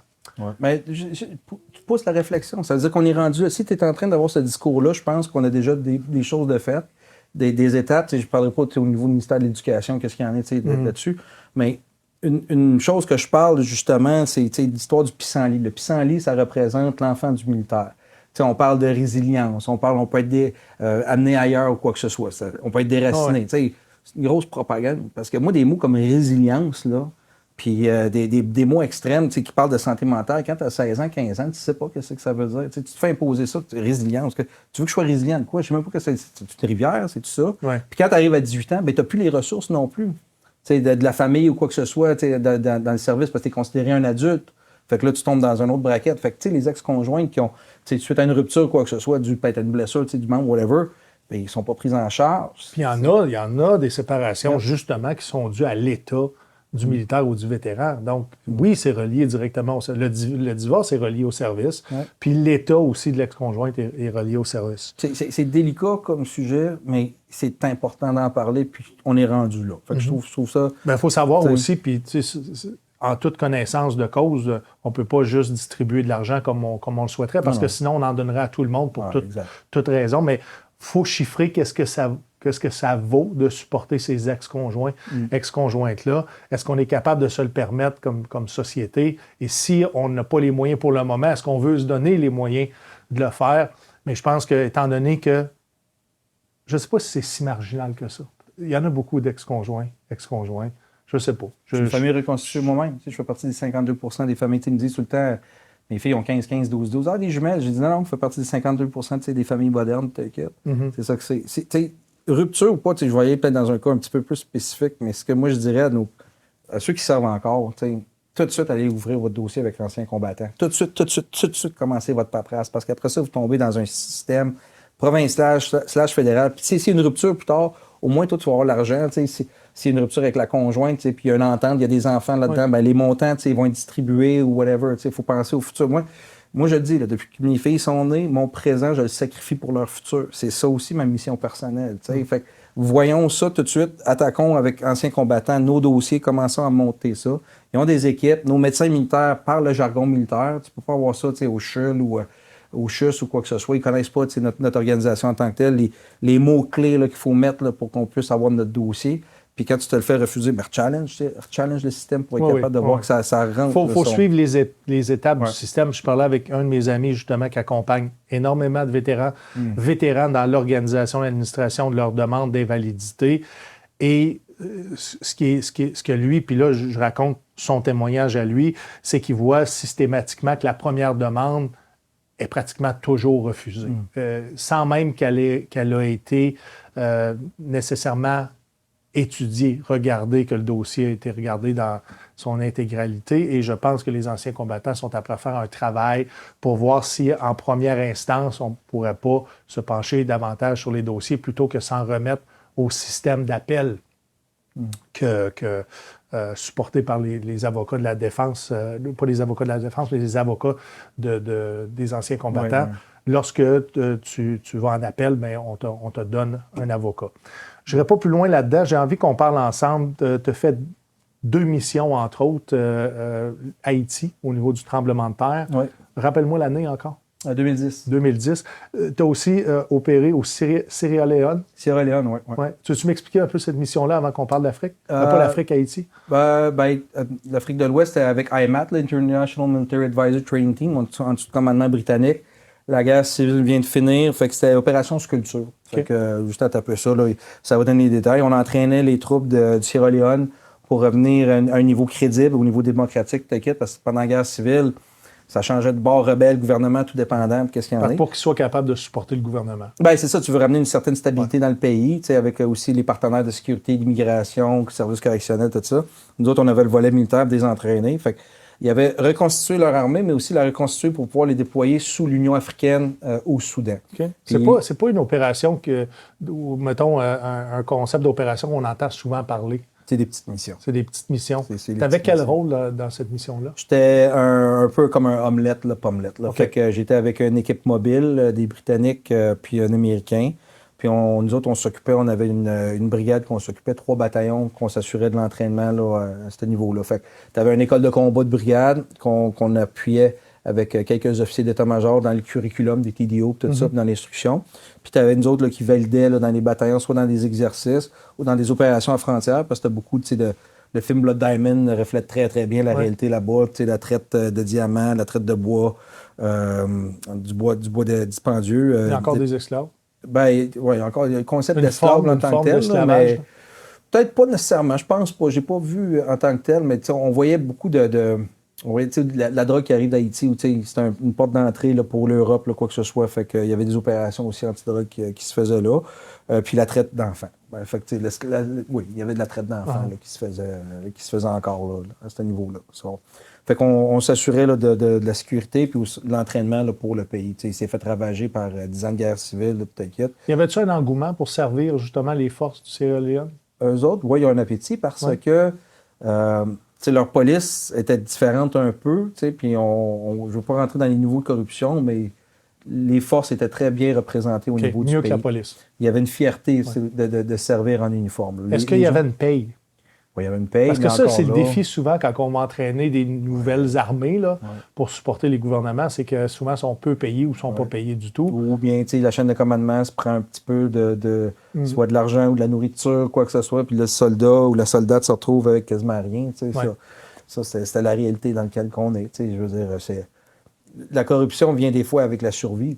Des fois, les deux vont de même, malheureusement. Fait que, c'est pas parfait, justement, quand tu t'en vas dans un pays qui est en guerre civile. C'est quoi le défi, justement, de former ces nouveaux soldats-là? C'était pas mal tout azimut. Est-ce que, exemple, l'hygiène était une problématique? L'hygiène, c'est pas une hygiène occidentale. Nous autres, ça fait pas 100 ans qu'on prend des douches non plus. C'est quand même récent comme concept. Mais non, il n'y avait pas... Je parle de maladies aussi. Non, pas tant que ça. Il y avait beaucoup de médecine préventive. Okay. Puis les ONG autour aussi en faisaient. Là. Pas nécessairement avec les forces, mais ils en faisaient beaucoup avec la population locale. Là, peut-être. Mais il n'y avait pas de maladie en tant que telle. Là, c'est vraiment l'équipement, les ressources pour les entraîner. C'était quand même une force disciplinée. Avec un système hiérarchique britannique qui était respecté. Donc, il y avait de l'espoir. Oui, on a été capable de déployer au Soudan, finalement. On a réussi à déployer une compagnie plus qui a été entraînée, qui a été envoyée là-bas. Mais le test d'entrée, sûrement que tu le sais, c'est très difficile. Ils se portent des choses sur la tête toute leur jeunesse. Non, j'ai envie. Parle-moi de ça, je ne connais pas le test d'entrée. Un des tests, c'est on se mettait sur le top d'une bâtisse, puis on laissait tomber un ballon, puis si la personne n'est pas capable de lever la tête, c'est qu'on est prone, puis on essaie d'engager. Il ne peut pas servir parce que le coup est trop stiff à ce niveau-là. Fait l'universalité du service, ou ce qu'on dit, il n'était pas capable de servir à ce moment-là. Mais la majorité, les officiers étaient capables de lire et écrire, puis à l'intérieur aussi, il y avait comme des écoles de formation pour permettre aux soldats de lire et écrire ultimement les ordres. Il faut que ça se passe. Fait que, il y avait ça aussi qui était à l'intérieur de ça. Beaucoup de métiers aussi, de tout ce qui était pour tisser, tricoter, travailler le bois aussi. Pas juste le bois, faire des sculptures, mais des structures là, de génie quand même intéressantes. Genre nos ingénieurs à nous autres, là, la version... Oui, une version de même de brousse là, qui s'adapte avec tout ce qu'il y a là, sans tout notre équipement lourd, là, whatever. Il n'y avait rien. Ils nettoyaient leur canon d'armes avec les lacets de bottes, parce qu'il y avait juste ça. On n'avait pas de CLP, on n'avait pas rien. Quand on dit master de basic, c'est ça. Hein? Quand tu n'as pas grand-chose, mais ce que tu as, tu le maîtrises, puis il est prêt à servir. Ouais. C'est là où est-ce que tu réalises que nous, on est rendu beaucoup plus loin, mais que c'est important de maîtriser la base qui est j'ai pas de trop dans la tête, là, mais tu sais, les qualités de base de soldats, rester en forme, que l'équipement soit bien nettoyé, qu'il soit opérationnel. Ouais. On va tomber tout de suite, justement. On est déployé comme militaire canadien à Haïti. Tu t'en vas jouer quel rôle à ce moment-là, quand tu apprends la nouvelle, parce que tu l'apprends aux nouvelles comme tout le monde, que tremblement de terre à Haïti, je pense, je me trompe, 170 000 morts, ça se peut-tu? Ouais, je pense peut-être un peu plus là, avec tout, aussi le reste. Ça a été difficile à compter, même après les événements. Ouais, je sais pas, tu sais, encore les statistiques, les systèmes de recensement à Haïti avant le tremblement de terre, je ne le connais pas assez, là, mais Wikipédia va nous sortir un chiffre, là, puis ça sera ça. Mais c'est ça, je l'ai vu à la télé. T'sais, moi, joueur de football, beaucoup d'amis haïtiens, hein, que tu développes avec le temps, puis aussi des mentors. Là, un gars comme Chad Gelin, puis Steve Alexandre, des gars, Fran Jacques, 3 gars que j'admire beaucoup, beaucoup. Des gars du Vieux-Montréal avec qui sont retrouvés au GG's, là, puis tout. Première affaire, j'appelle mon boss, je dis « Hey, quand est-ce qu'on part? » On lève la main, c'est direct ça qu'on veut faire. Le spectrum du militaire, c'est autant le combat, puis tu quittes, mais c'est autant l'humanitaire. Je te ramène aux pilotes de la Deuxième Guerre mondiale, de bombardiers. Nous autres, mon père vient des Pays-Bas, il y a eu la famine en 1945. Bien, il y a des caricatures de pilotes de bombardiers qui sont tous excités en train de dire des affaires, c'est parce qu'ils venaient de livrer de la bouffe. C'est leur sentiment fort, c'était ça. Tu sais, faire du bien, ça fait du bien. Là. Ben, c'était pas bombarder Dresden, puis Taquit, le Cologne, whatever. Quand tu t'en donner de l'eau dans un village, ça faisait du bien. Ben, exactement, tu sais, c'est faire du bien, fait du bien. Puis shit, je pense que notre corps le dit, chimiquement, on va vivre plus longtemps si on fait du bien. Fait que non, c'est ça, Haïti, quelques jours après, c'est OK, tu pars, t'embarques dans l'avion. Là, au départ, je devais m'occuper de Port-au-Prince, côté renseignement. Juste capturer tout ce qu'il y avait à ce niveau-là. Mais les Américains ont pris Port-au-Prince. Fait que je me suis retrouvé aussi liaison à Malpasse, à la frontière. Est-ce que c'est vrai que les Américains ne voulaient pas de Canadiens? Je sais pas. Non? Ça, non, je pense pas. Okay. Je sais pas. Tout, comme les ONG, là, ils ont tous des agendas, puis ils ont tous des investisseurs. Fait que ils veulent tous en faire un peu plus pour quoi que ce soit. Tu peux toujours en faire un petit peu plus tant que c'est synchronisé. Fait que moi, les gars, les Américains ou quoi que ce soit, ou les Français, ou les whatever. Mais tu t'es senti, quand tu es arrivé sur le terrain, tu t'es senti le bienvenu? Oui. Okay. Ben, ça n'a pas pris de temps que je débarque de l'avion, puis l'après-midi, je suis dans un hélicoptère parce qu'on m'amène à la frontière pour dire ça va être ta zone de travail. Là. Puis j'étais avec un gars qui avait fait justement la Somalie. Il dit « Hey, ça me fait penser à Mogadiscio. » Ben ouais, OK, fait qu'on revient. Puis en rentrant là-dedans au sol, on a essayé, il dit, ben oui, il dit, tout le monde, tout ce qui a 7 ans et plus a un arme sur lui ou sur elle. Puis moi, je n'étais pas armé parce que la République dominicaine, vu que je faisais les deux, je m'occupais de la frontière, la Constitution faisait en sorte qu'il y avait des élections, etc., fait qu'on ne pouvait pas signer que j'avais une arme. Fait que j'étais souvent escorté là, du côté d'Haïti là, avec les MP là, ou les fantassins. Là, mais ça, c'est le fun. Tu sais, je suis dans le plein milieu de nulle part, quasiment, tu sais, le seul blanc qui est là, en uniforme, puis tout. Puis ma job, c'est pas dur, mon set d'ordre, c'était ça, c'est la frontière, assure-toi que c'est ouvert. Okay. Il y a une crise humanitaire, mais en même temps, il y a une menace qui est là, c'est le chaos. Dans le fond, tout le monde essaie de nourrir sa famille, tout le monde essaie de survivre au travers de tout ça. Puis justement, la réalité, c'est que les enfants sont armés aussi. Ça, comme soldat, ça t'amène une hypervigilance, ça t'amène aussi une menace supplémentaire que tu dois composer avec le travail, justement, d'aide humanitaire que tu vas faire. Qu'est-ce qui te frappe le plus quand tu arrives là-bas? Ben, c'est la pauvreté. Moi, j'avais pas encore d'enfants. Puis je suis bien content, je pense, à ce moment-là. Beaucoup, c'est la perspective. T'sais, on en parle, là, c'est les enfants, comment que ça vient tout le temps nous chercher, là, tout ça. C'est des enfants qui cognent sur ta fenêtre pour avoir de la bouffe. C'est toutes ces affaires-là. Moi, c'est les enfants. C'est de voir aussi l'étendue des dommages puis de la mort. Un moment donné, on tourne un coin de rue, puis c'était pas tout encore évacué. Là. Il y a encore des gens, quoi que ce soit, de décédés, whatever.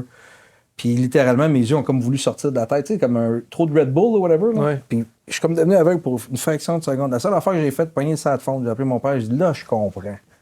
Là, je comprends l'ampleur de la mort, qu'est-ce que c'est. T'sais, c'est juste dit ça de même, là, quoi que ce soit. Fait que là, j'osais d'autres choses, mais là, j'avais compris c'était quoi. T'sais, les odeurs, le si, qu'est-ce que ça fait. Sierra Leone, il n'y avait pas de mass graves ou peu importe, des morts là, partout. Là, pas de fosses communes. Exact, c'est ça. Fait que là, c'est de le voir, c'est OK, c'est ça que c'est. OK, wow. Ton père a dit quoi à ce moment-là? Il a dit, well, you doing your job, tu fais-tu tes affaires? C'est ça que c'est. T'as-tu pensé à ce moment-là, tu te rapprochais davantage de ton père? Non, ben j'ai jamais senti. D'en connaître davantage sa réalité? Non, je n'ai jamais questionné qu'est-ce qu'il y en a. C'est pour ça que j'ai même pas lu les livres. Parce que moi, je l'ai vécu quand il est revenu. C'est le Rwanda, on le vit là. On le vit... Non, mais je t'explique parce que, comme militaire, quand tu vis quelque chose avec un frère ou une sœur d'armes en opération, il arrive quelque chose, puis vous avez travaillé dans l'adversité ou la menace...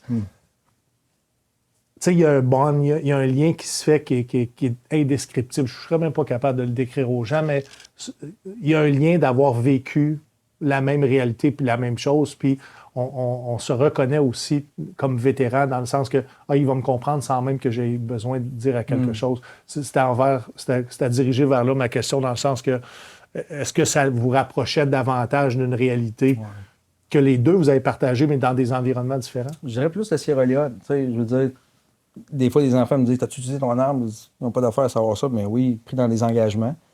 Puis le premier, je l'ai appelé. J'étais secoué, là, peut-être quitte. Je parlais comme je te parle pas présentement. Puis il m'a juste dit une phrase. « Did your training work? » Rationnel tout de suite à ce moment-là. Tu sais, ça veut tout dire. « Did your training work? » Tu sais, le jeu de la vie, là, peut-être quitte. C'est ça que ça m'a fait. As-tu les habilités pour naviguer là-dedans? Exactement. Tu sais, you survive, then your training work. Carry on. Ouais. C'est ça. C'est des petites phrases. T'sais. Dad, il m'élevait beaucoup avec des paraboles. Quand je travaillais dans les bars avant, il disait tout. Tu reviens pas mal tard. Je pensais que j'étais un drug dealer, whatever, mais je voulais pas y dire. J'avais honte un peu. Comme mon premier tatou, ça a pris comme 2 ans, whatever. Là, so. Mais il disait si tu vas fêter avec les hiboux le soir, je m'attends à ce que tu te lèves avec les aigles puis tu vas chasser.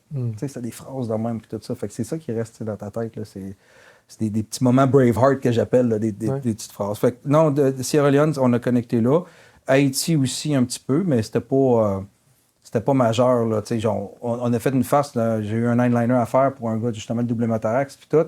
On n'avait pas de communication, je l'ai fait sur BlackBerry. Fait que, je sais pas si ça a déjà été fait avant, personne m'a dit que oui. Là, fait que j'ai réussi à faire un 9-liner sur un BlackBerry. Parce que le BlackBerry avait quand même un certain niveau d'encryptage. Là. Je vais juste le dire, je l'explique parce que les gens, il y en a qui nous écoutent qui ne savaient pas qu'on utilisait du BlackBerry dans l'armée. On essayait. À une certaine époque, aujourd'hui, on marche avec du iPhone. iPhone, ça me rajeunit pas que je dis BlackBerry. Fait que c'est ça. Fait que tu fais ça là-dessus. Surprenant que tes pouces étaient assez petits pour être capable de... Je m'ennuie tellement de ça. Là. C'est vrai? Ah oui, je déteste. Je détestais cet appareil-là. Ah oui? Oui, c'est trop petit, les touches. Ah, OK, donc c'est parfait. J'ai pas des...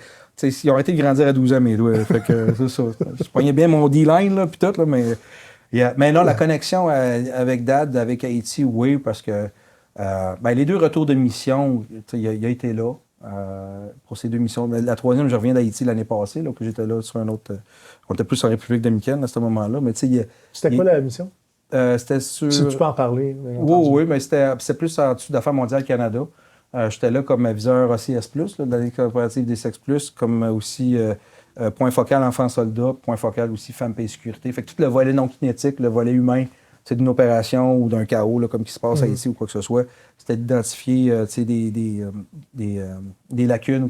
Un exemple. C'est qu'on souhaite, je pense, je vais vulgariser, mais on souhaite avoir de moins en moins d'enfants qui vont prendre les armes comme mineurs, c'est ça? C'est au-delà d'illégal, c'est un péché. C'est un péché qu'un enfant fasse ça. Parfait, je vais te challenger. Pourquoi qu'on accepte des jeunes de 17 ans dans les Forces armées canadiennes? On les accepte, mais ils ne sont pas déployés outre-mer. Je comprends. On les met dans un environnement assez hostile pour 17 ans. Dans un cadre d'une gouvernance qui est structurée sous un gouvernement démocratiquement élu.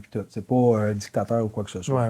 Fait que c'est une structure selon les conventions internationales. De travail sont... Exactement. Ils peuvent déployer pour les opérations nationales, les ondations, CHSLD, quoi que ce soit, mais ils n'iront pas dans un théâtre d'opération où il y a des règles d'engagement ou quoi que ce soit. Même, je ne sais pas, mais tu sais, comme un sommet du G7 où on a des règles d'engagement, je ne suis même pas sûr que le réserviste ou le militaire puisse participer à une section ou quoi que ce soit dans une capacité de détention pour appuyer une force de l'ordre.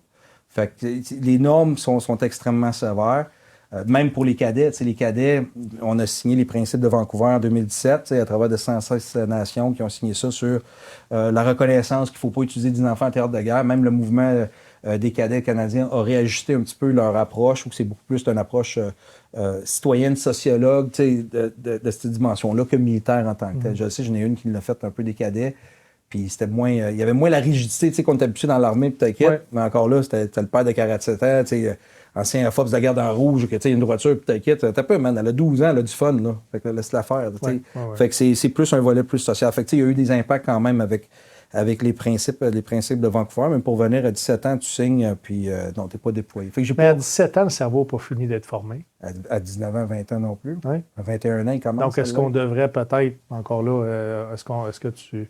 je ne sais pas si tu peux me donner ton opinion là-dessus parce que tu es toujours en service, mais est-ce que ça serait favorable de peut-être considérer d'engager des hommes plus avancés en âge justement pour peut-être je ne sais pas, hypothétiquement leur donner un cerveau mieux construit, buildé pour être capable de faire face justement à la nature du service?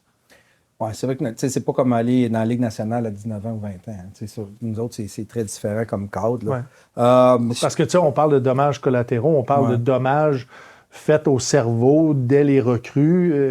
Tu sais, on peut penser que peut-être on sauverait des problèmes de santé mentale majeurs à engager nos soldats plus vieux. Je sais pas. C'est encore une fois, c'est pas moi plutôt qui va prendre la décision, mais je voulais soulever la question pour que les gens, justement, y réfléchissent. Combien de collègues qu'on a qui se sont enrôlés à 16-17 ans Non.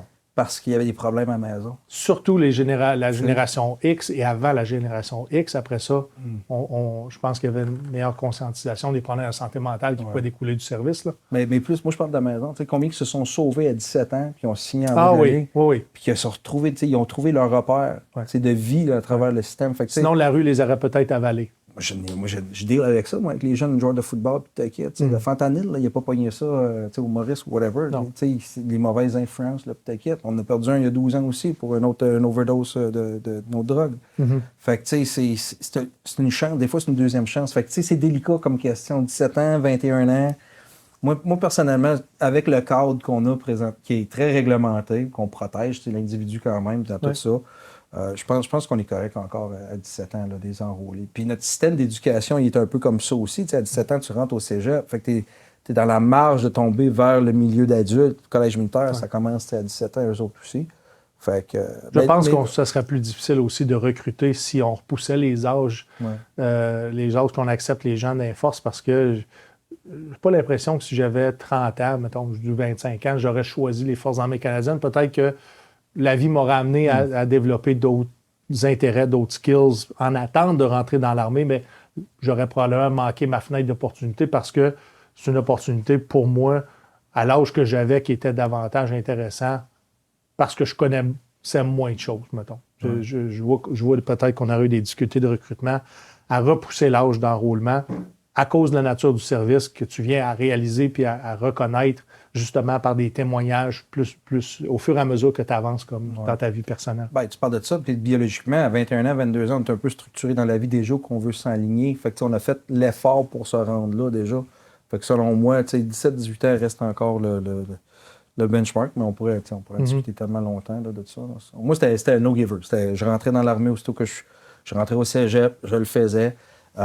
J'ai pas voulu joindre la force régulière, des décisions personnelles là aussi que je commence maintenant à avoir. Mais en même temps, tu as été en contrat à temps plein pratiquement toute ta carrière. Ben moi, c'est que je voulais pas avoir déménagé aux 2 ans, puis mes filles à subir ça. Puis là, c'est la première fois il y a 2 semaines, je l'ai vécu avec une de mes filles. Sa gang de girls sont venues dormir à la maison. Moi, j'adore cuisiner. Mon plan de retraite, c'est de cuisiner pour une équipe de sport. Je m'en fous, j'adore ça, la cuisine de masse. J'ai mon gros griddle, j'ai fait mes œufs, mes crêpes, les gaufres à l'intérieur, le bacon, la saucisse, tout était là. Puis j'ai dit, écoute, ma grande, c'est pour ça que j'ai pas joint la régulière. J'ai accepté, le 9%, j'ai accepté de me mettre à la porte, quitte pour savourer ces moments-là. T'as accepté à cette époque-là non plus de ne pas contribuer à ton fonds de pension. Ben c'est ça, on n'avait pas. Heureusement, mais là, maintenant, on en a après ça, c'est arrivé, mais il a fallu que tu rachètes tes années. C'est correct. Tu les as rachetés? Oui. OK. Ça s'est fait. On met de l'argent de côté. Tant mieux, mais le défi d'aller chercher autant d'économies en si peu de temps, justement, pour être capable de payer ton fonds de pension. Puis moi, je suis en classe B tout le temps en plus. Là, fait que le montant, c'est un défi. C'est un défi. Yeah. Mais non, c'est ça. Fait que le choix de réserviste, il est aligné exactement avec la vie que je voulais. Là. Puis je rencontre plein de monde. T'sais, comme réserviste, on voit le personnel de la force régulière. L'expression qu'on dit, on est des we be. We be here when you arrive, we be here when you leave. Mais tu crois toutes sortes d'officiers, toutes sortes de sous-officiers de travers ta carrière. Puis tu les revois par après aussi. C'est ce qui est intéressant là aussi. Là. Puis c'est d'avoir aussi sa gang autour. Comme je disais, moi je ne maintiens pas des amitiés, mais mes filles les ont, t'inquiète, ça va super bien. Je suis content. Puis tu veux qu'ils maintiennent ces amitiés-là parce que je le vois, mes amis d'enfance qui sont restés soudés ensemble, ils possèdent quelque chose que moi j'ai plus.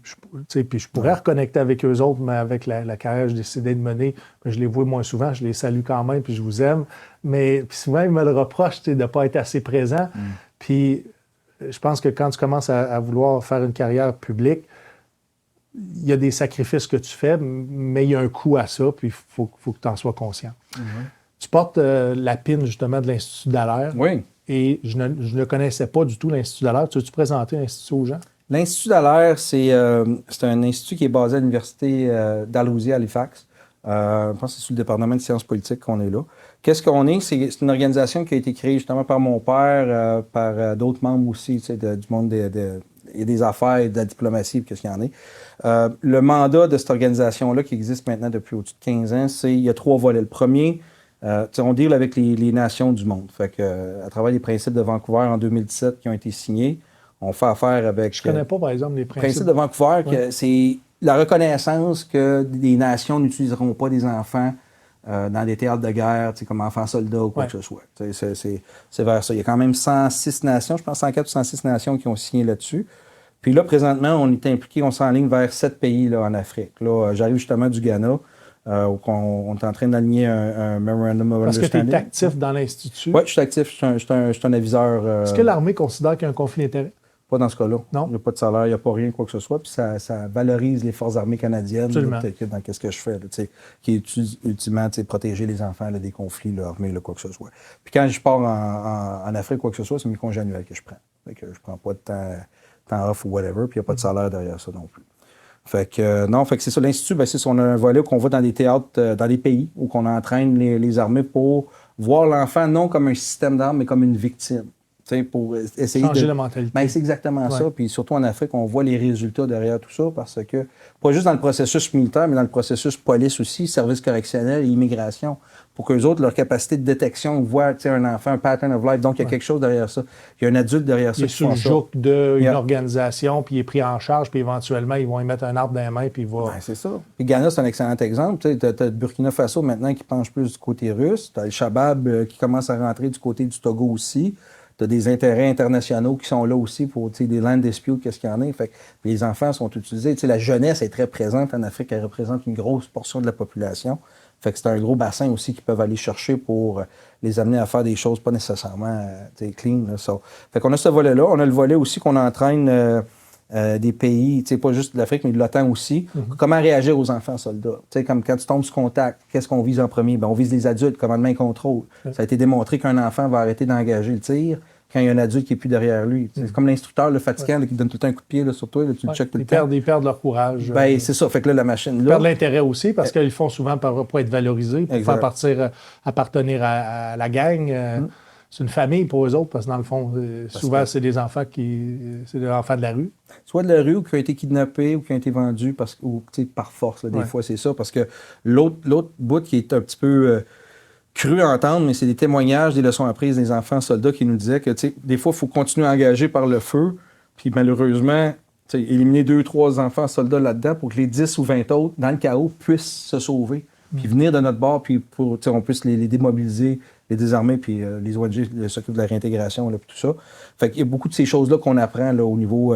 c'est un système d'armes. Je veux dire, on parle des drones. Là, l'enfant soldat, c'est le meilleur drone. Il peut tout faire de même. Tu le reveilles, t'as pas d'hélice à charger, t'as pas rien. T'as juste à le nourrir un petit peu. T'as juste à le droguer, man, puis il va tout faire ce que tu veux.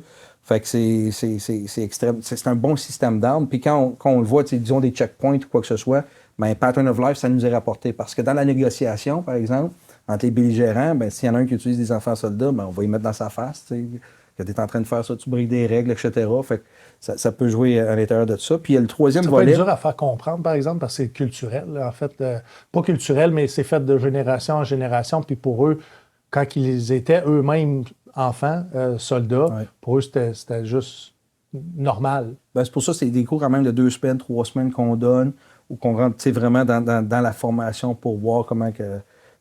pour les créer d'un niveau professionnel plus élevé, pour qu'ils puissent voir la détection. Ça reste qu'ils ont quand même une base, là, ces militaires-là ou ces policiers et policières-là.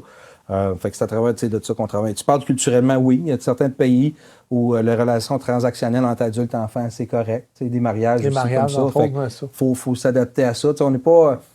Puis ceux qui entraînent les militaires, souvent, c'est des gens des régions aussi. C'est pas le blanc colonisateur qui va arriver et va dire hey, c'est comme ça que ça fonctionne. Fait que les train-the-trainer qu'on a, c'est les pays hôtes aussi à l'intérieur qu'on entraîne pour qu'eux autres puissent influencer à travers leur discours. Là. Pas que moi j'arrive là comme un missionnaire puis qui dit hey, on change tout là, parce que c'est le même ça marche. Fait qu'on y va aussi avec adaptation. Puis ça va bien, le Ghana, ça avance. Je pars au Kenya dans quelques semaines là-bas aussi. On a le Rwanda aussi, qui est le centre d'excellence qui est là. Congo, Sud-Soudan, Cameroun, ça brasse un peu. Fait que, il y a un appétit pour ça, pour justement... Là, ça fait vraiment une différence? Oui, ça fonctionne. Ouais. Ouais, il y a des résultats là-dessus. On le démontre, comment que la démobilisation des enfants, puis tout, comment que ça a un impact dans le tissu social, au niveau des conseils nationaux de paix, etc. C'est démontré comment il y a un impact positif. C'est tout du financement privé? Il y en a du privé, il y en a du gouvernement aussi. OK. On a aussi du niveau fédéral là, qu'on Donc, reçoit. le gouvernement supporte les ouais, opérations. Supporte ce qu'on fait comme entraînement, là, puis tout. Là. Cool. Si je continue à faire du pouce sur l'entraînement, tu t'es retrouvé à un moment donné comme officier d'entraînement avec la police militaire. Oui. Pour ceux qui connaissent un peu l'histoire de la police militaire est devenue, je vais dire, une vraie police à un moment donné, puis on a eu un entraînement aussi rigoureux, exigeant que celui de RCMP, la GRC. Dans cette réforme-là de vouloir beaucoup de policiers au sein de l'armée, on a engagé aussi des gens qui venaient de la rue, qui avaient une technique policière, qui avaient de l'expérience dans des corps de police, mais il fallait les mettre au goût du jour, c'est-à-dire l'armée. Et donc, c'était un de tes rôles de remettre du militaire dans la police. Ramener le M dans MP un peu. Oui, exactement. Ouais, ben, j'ai écouté justement l'entrevue avec M. Lacroix, là, je pense que tu avais eu ici, là, son parcours. Là, Philippe Lacroix, ouais, oui, c'est ça, exactement. Mécano, là, peut-être qu'il est rentré à la sécurité publique. Mais je ne sais pas si je l'ai croisé, ça m'écoeure justement, le cerveau. Je ne sais pas, c'est pour ça. Ma mémoire, normalement, ne me fait pas défaut, là, mais je ne me rappelle pas de lui. Je suis arrivé en 2006 avec un contrat de classe B. C'est encore là. J'étais à Ottawa, là, aux études, ça terminait, puis je me suis aligné à Montréal. Là, la mère de mes enfants, elle s'établissait ici dans le marketing. Fait qu'on s'est dit, le premier qui s'établit, on va l'appuyer. Puis le concours, il a sorti là, puis là, j'ai appliqué dessus, puis je l'ai eu. Fait que mon mandat, c'était l'entraînement pour la 3-7, les préparer pour ça. Tout le volet aussi normal qu'on a institutionnel, là, les NIAC, les NAC à faire, les préparer aussi pour les ambassades, là, ce volet-là, plus toutes les... qu'est-ce qui était les... La 3-7, dans le fait, c'est la préparation de pommelette. Oui, bien, pommelette là-dedans. Je ne touchais pas à l'entraînement pommelette en tant que tel. Moi, je touchais plus tout le volet entraînement pour VEPP, le point good to go, l'entraînement de base qu'on avait à faire là, pour ça. Blackwater, tout ce qui était CPP, là, c'est plus la gang d'Ottawa qui gérait ça. CPP, Canada Pension Plan. I wish, non. Ouais, c'est ça.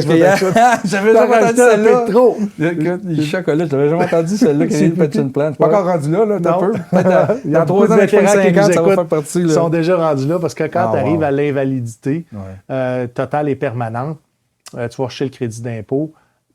Comme soldat invalide, dans le fond, tu t'en vas tout de suite enregistrer soit à la Régie des rentes du Québec ou Canada Pension Plan, justement pour tomber comme retraité et que l'État couvre déjà ta retraite à cause de l'invalidité.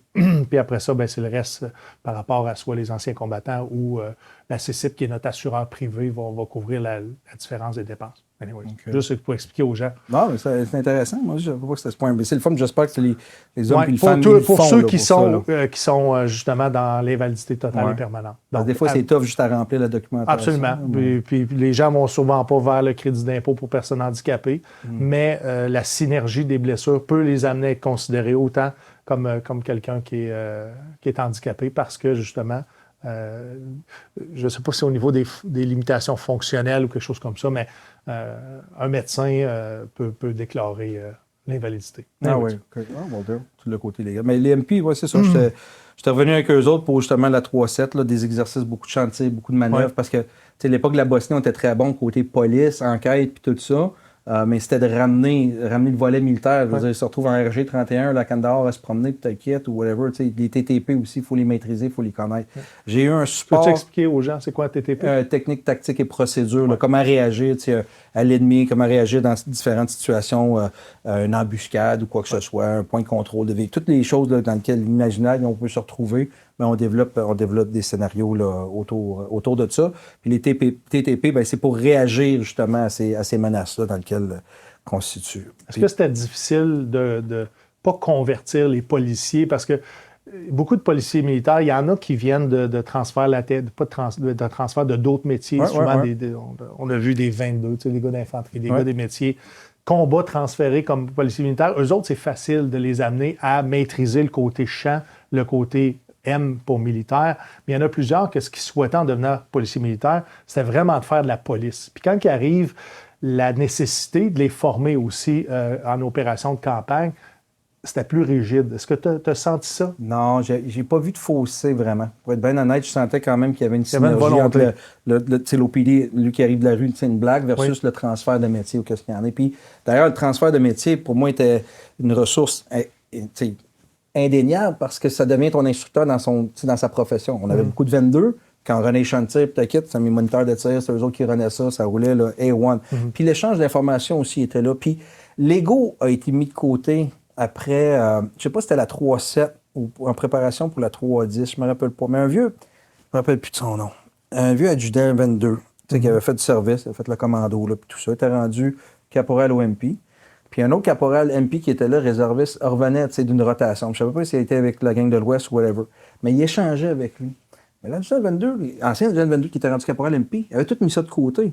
Lui, il absorbait tout ce que le jeune disait. Fait que, tu sais, quand je te dis égo, là, peut-être ça, là, ça a été mis de côté. On le sentait beaucoup. Parce que le jeune avait des plus grandes compétences en loi. Parce qu'il arrivait de là-bas.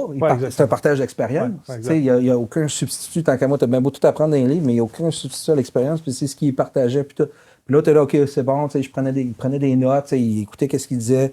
C'était un bel échange. Fait que moi, j'ai eu du fun avec mon 6 ans, là, avec les MP. J'ai pu déployer avec eux autres, justement, au tremblement de terre.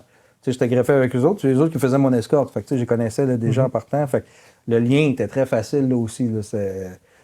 On t'avait donné des MP normaux ou des MP qualifiés avec la protection rapprochée? Non, MP normaux.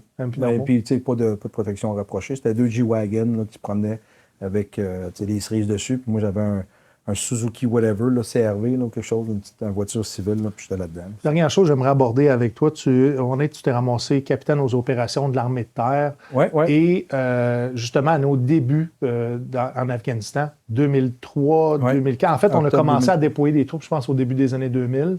Mais nous, le premier contingent canadien-français est arrivé à Kaboul, en Afghanistan, en 2004. À ce moment-là, tu t'occupes. Est-ce que tu es à Valcartier comme commandant des opérations de l'armée de terre? Non, j'étais à Ottawa. J'avais fait mes études. J'avais pogné un classe B là. J'avais la chance d'étudier juste l'autre bord de la rue où je travaillais. Puis GDN, puis l'université, c'est une rue qui les sépare. Fait que j'avais pogné un classe B là au quartier général de l'armée de terre. Elle s'appelle la disponibilité... Directorat de la disponibilité opérationnelle de la force terrestre, G3 de l'armée, on va dire ça de même, qui est l'exécutif là, dans notre organisation là, pour l'armée de terre. Puis, je m'occupais des tâches expéditionnaires puis institutionnelles. Là. Fait que le CFTPO, là, tout ça, c'était moi le gourou pour ça. Puis en début octobre 2003, ben, c'est là qu'on nous autres, on redéployait à Kaboul. Fait que les ordres, peut-être j'avais aidé à développer ça en février 2003 quand M. Chrétien s'est levé puis il a dit on s'en va en Afghanistan. Ça, c'est intéressant parce que j'avais une feuille où je prenais toutes les notes de la réunion puis j'avais une autre feuille avec tous les acronymes anglophones que je connaissais pas. Parce que moi, le francophone qui arrive là puis qui est comme What the hell's all this? CGG, tout ça. Mais octobre 2003, c'est là que ça m'a... où j'ai compris aussi beaucoup, parce que c'est là qu'on a eu Sergent Short puis Caporal Bearfinger qui ont été tués sur leur LTIS. Ça, c'était les premiers... Après Tarnac Farm. Après les événements. Mais on était dans les premiers soldats canadiens qui tombaient au combat depuis la guerre de Corée. Je me trompe-tu? Au combat, oui. C'est pas un friendly fire, oui. Dans ce cas-là, oui. C'est drôle. Tu me rappelles ça, puis ça me donne un peu la chair de poule. Ouais, c'était quoi la réaction de l'armée? Est-ce que l'armée était prête à avoir des décès? Ben, c'était très sobre, puis tout le monde... Ça a surpris les gens? Ça, je veux savoir. Non, c'était une réaction très calme. Okay. Les gens étaient vraiment calmes. Quand ça s'est arrivé, on s'est rassemblés, puis c'est là qu'on a dit, OK, là, on commence le processus du rapatriement de la dépouille, puis qu'est-ce qu'il y en a. On avait déjà des leçons apprises de nos décès d'avril 2002. Qui était le Friendly Fire. Friendly Fire, ça aussi. Justement, j'avais... mon coloc de chambre, j'étais 6e basketball. Mon coloc de chambre, justement, est décédé sur cette opération-là, en fait. OK. And where's Dwyer? Graham. Graham, OK. C'est 4 noms que tu connais par cœur, hein, quand c'est les 4 premiers comme ça. Puis après ça, ben, les noms commencent... Vous aviez déjà un peu d'expertise, justement, par rapport à ce explique-moi, c'est quoi le processus? Qu'est-ce que vous avez à faire à ce moment-là au G3? Écoute, c'était pas... c'est loin un peu, là, je te cacherai pas, mais c'était l'enclenchement là, de ramener la dépouille. Tout le monde avait sa petite job à faire. Moi, c'était pas dur. J'avais des tâches CFTPO à bâtir dans le brick pour indiquer c'est qui allait faire l'escorte de la dépouille ou qu'est-ce qu'il y en a. Là.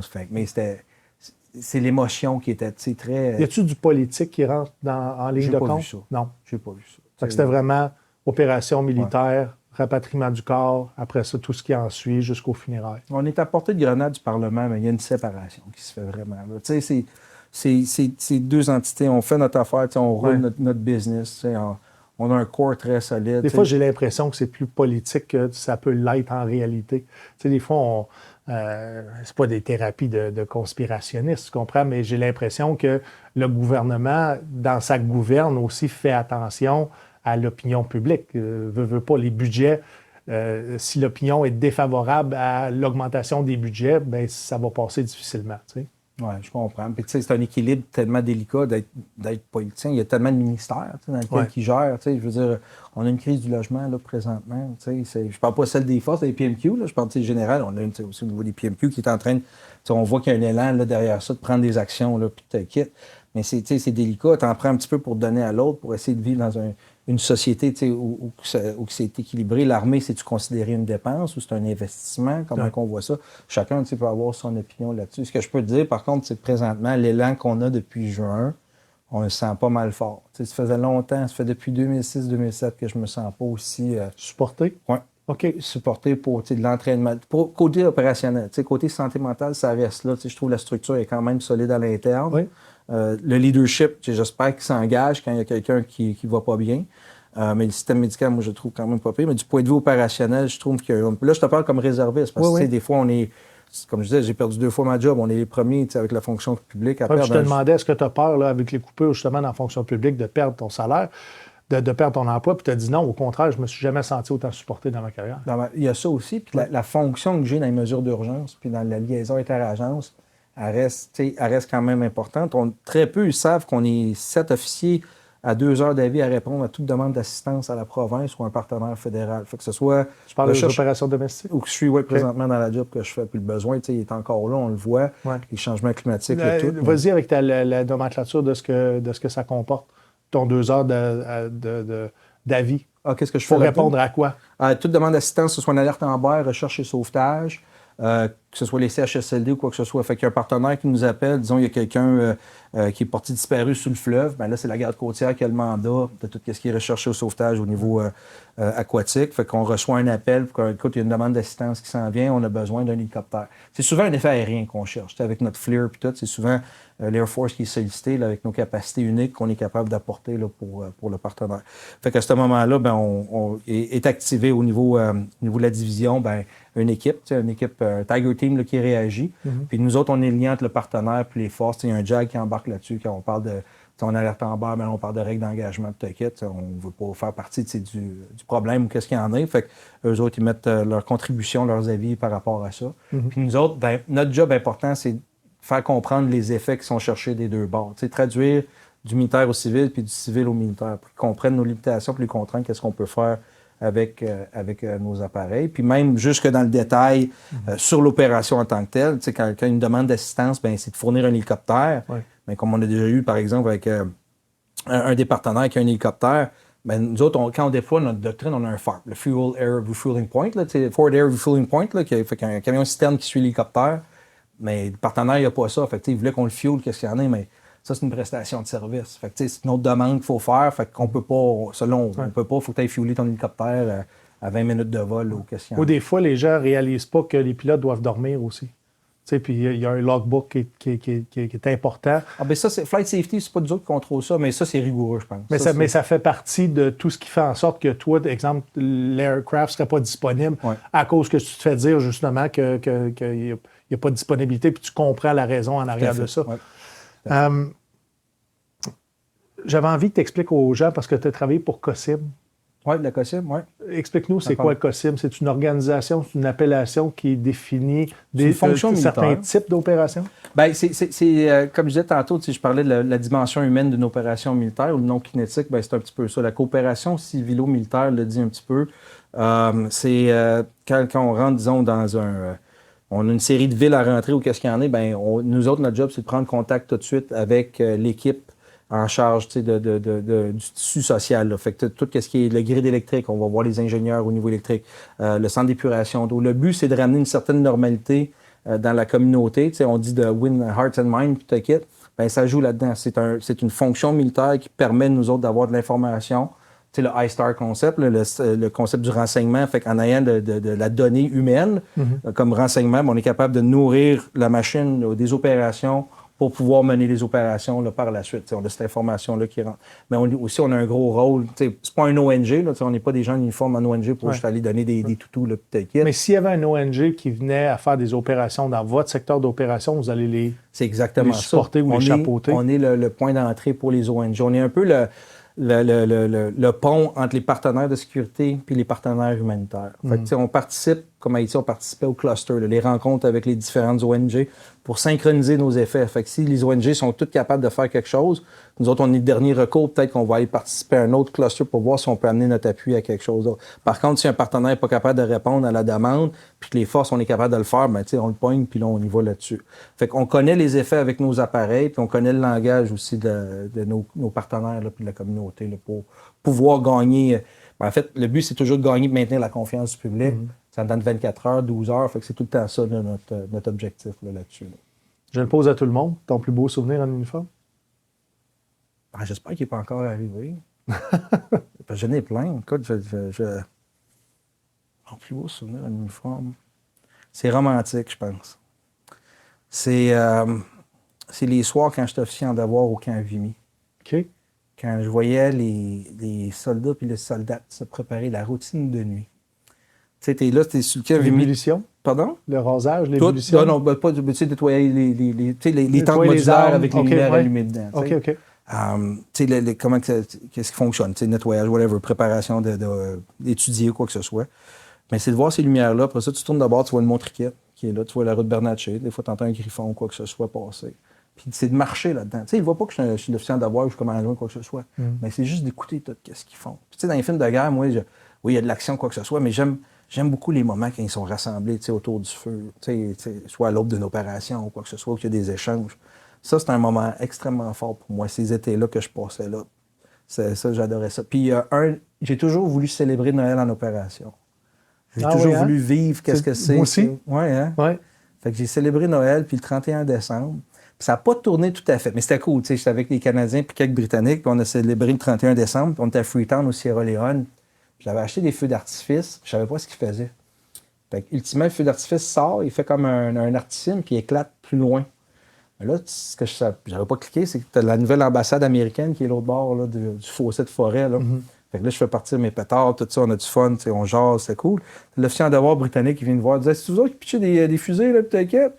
Je disais, ouais. Il dit, t'as pas remarqué là, qu'il y a un branle-bas de combat à l'ambassade? Je dis, là, je comprends pourquoi ils se mettaient à courir, puis t'inquiète. Il dit, man, j'ai dû créer un incident diplomatique avec mes pétards, là. Fait que ça c'est un moment drôle là, qui reste. Fait que, j'ai célébré Noël, j'ai fait mon jour de l'an, ça vient avec une petite histoire à la Dallaire, là, bien sûr. Là, puis, c'est ça que ça fait. Mais ça revient encore aux humains, ça revient encore aux gens. Le verglas, que j'étais là comme jeune officier aussi, je voyais nos cégepiens, nos universitaires, tous se déployer puis aller aider les gens, c'est extraordinaire. Il y a un petit kid qui est venu me voir qui m'a dit « Merci de nous aider ». J'avais jamais déployé encore outre-mer, mais je comprenais peut-être mon grand-père à la Deuxième Guerre mondiale, c'était quoi quand il a rencontré ma grand-mère hollandaise. On est rentré dans Danville, les gens nous envoyaient la main des deux bords de la rue, puis t'inquiète, t'arrives là à LT, c'était comme, on est des libérateurs. Puis... Pour la première fois, t'es considéré comme un héros. Mais puis c'est pas noir et blanc, là, c'est pas la France ou quoi que ce soit, on est vraiment en train de faire... Puis on ressort aussi des événements du régiment aéroporté, puis de la Somalie, puis t'inquiète. Fait que tu sais, on a 2 yeux au beurre noir, puis une jambe dans le plâtre, là, à ce moment-là, les forces. Fait que tu sais, on a eu un moment aussi pour pouvoir... Je pense qu'on aurait avantage à utiliser les forces justement pour aider la population civile. Pas nécessairement besoin d'attendre des tragédies ou des catastrophes si on avait les moyens, admettons. C'est ça que c'est. C'est qu'on changerait peut-être la perception envers les forces armées canadiennes parce qu'ils seraient davantage utilisés au service des citoyens plutôt que, comme dans le passé, d'avoir utilisé contre la population, malheureusement. Il y a quelque chose que j'utilise comme exemple, tu sais, dans le film 300, quand il dit « The arrows will block up the sky ». Je l'utilise avec nos partenaires de sécurité puis de la sécurité civile. C'est si on met des filets de volleyball tout empilés un sur l'autre, puis tu mets les Forces armées canadiennes, là, tous nos partenaires bloquent le soleil. On a tellement de ressources au Canada puis au Québec. On a tellement de réseaux de bénévoles, de sécurité civile, de mesures d'urgence, de tout un kit, puis c'est synchronisé. Que, oui, dernier recours, on est appelé, c'est parce que c'est vraiment une catégorie très forte qu'il faut s'engager. Mais moi, je pense on devrait se concentrer sur nos partenaires internationaux. T'sais, pas avoir peur de se promener en uniforme, quoi que ce soit, mais ça reste notre engagement international parce que, comme la force régulière, nous autres aussi, on souffre beaucoup, on a un manque de sous-officiers, on a un manque de monde, tout ça. on veut se concentrer sur une affaire qui est des années de l'autre bord, notre contribution avec la Lettonie qui est quand même très forte. Si on vient avec les moyens... Est-ce qu'on est encore en opération en Lettonie présentement? Ben, il y a encore un footprint canadien très fort. Là.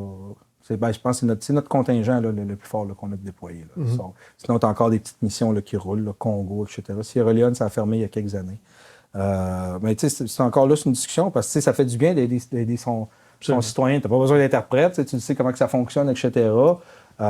Puis qui veut pas se faire donner de l'amour, tu sais? Surtout aujourd'hui, avec tout ce qui se passe, avec tout... des fois, je pose de quoi ou whatever, ou des commentaires, je me fais ramasser. C'est un fit, là. Tu lis pas ça, quoi que ce soit, mais faire du bien, ça fait du bien. C'est ça que c'est. Si les gens sont intéressés à t'engager pour une conférence, qui veulent rentrer en contact avec toi, à travers de quel réseau? Mon site web, wrdallaire.com, tu peux aller là-dessus, les coordonnées, tout est Est-ce que tu as déjà des conférences qui sont ouvertes au public de cédulé ou tu y vas une à la fois? 11 novembre prochain avec l'UQO, c'est disponible pour tous. L'Université du Québec en Outaouais? Oui, l'Université du Québec en Outaouais, excuse-moi, nos acronymes. Non, pas de trouble. Je pense toujours qu'il y a du monde qui nous écoute qui ne connaissent pas les acronymes, donc je le mentionne. Et c'est quelle portion de conférence tu vas faire cette fois? C'est sur le dommage collatéral. C'est la version compressée. C'est 1 heure de midi à 13h le jour du souvenir. Que je présente là c'est sur Zoom. Là. Le lien il est sur mon Facebook. Je vais le partager aussi sur le site web pour qu'on puisse y avoir accès. Fait que ça revient un petit peu à ce que je parlais. Personnel, professionnel, puis des trucs non médicaux, mais qui ont fonctionné dans mes expériences au CISP pour alléger la souffrance et sauver des vies. Willem, je pense que tu peux être fier de qui tu es aujourd'hui. Ça a été une rencontre extraordinaire. C'est la deuxième fois qu'on se rencontre. Puis je tenais à te rencontrer une fois au Soundcheck Podcast pour qu'on prenne le temps de vraiment dresser le portrait de ta carrière puis de l'humain que tu es en arrière du soldat.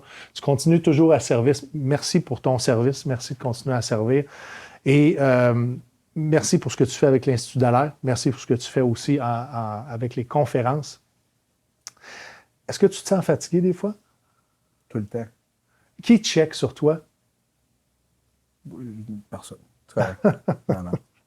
C'est correct. Donc, on va avoir besoin de checker sur toi aussi. C'est ensemble. Parce que ton père disait aussi que c'était correct jusqu'à temps qu'il mette un genou par terre. Oui, c'est ça. Non, je suis correct. Moi, je me nourris de toutes ces expériences-là. Là. T'inquiète, je suis beaucoup moins fatigué que je l'étais il y a 4 ans.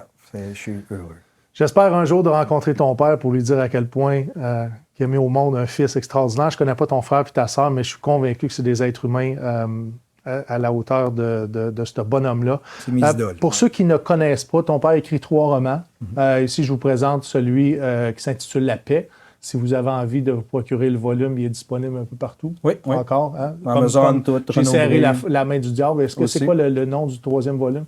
Est-ce que tu connais par cœur? Non, je ne le connais pas par cœur. Non, moi non plus. Non. Mais ton père a signé 3 volumes. Il me l'a dédicacé. Je remercie la personne, je ne sais pas si je peux la mentionner, la personne qui m'a apporté la dédicace. J'aimerais ça, à ton tour, que tu me dédicaces le volume de ton père.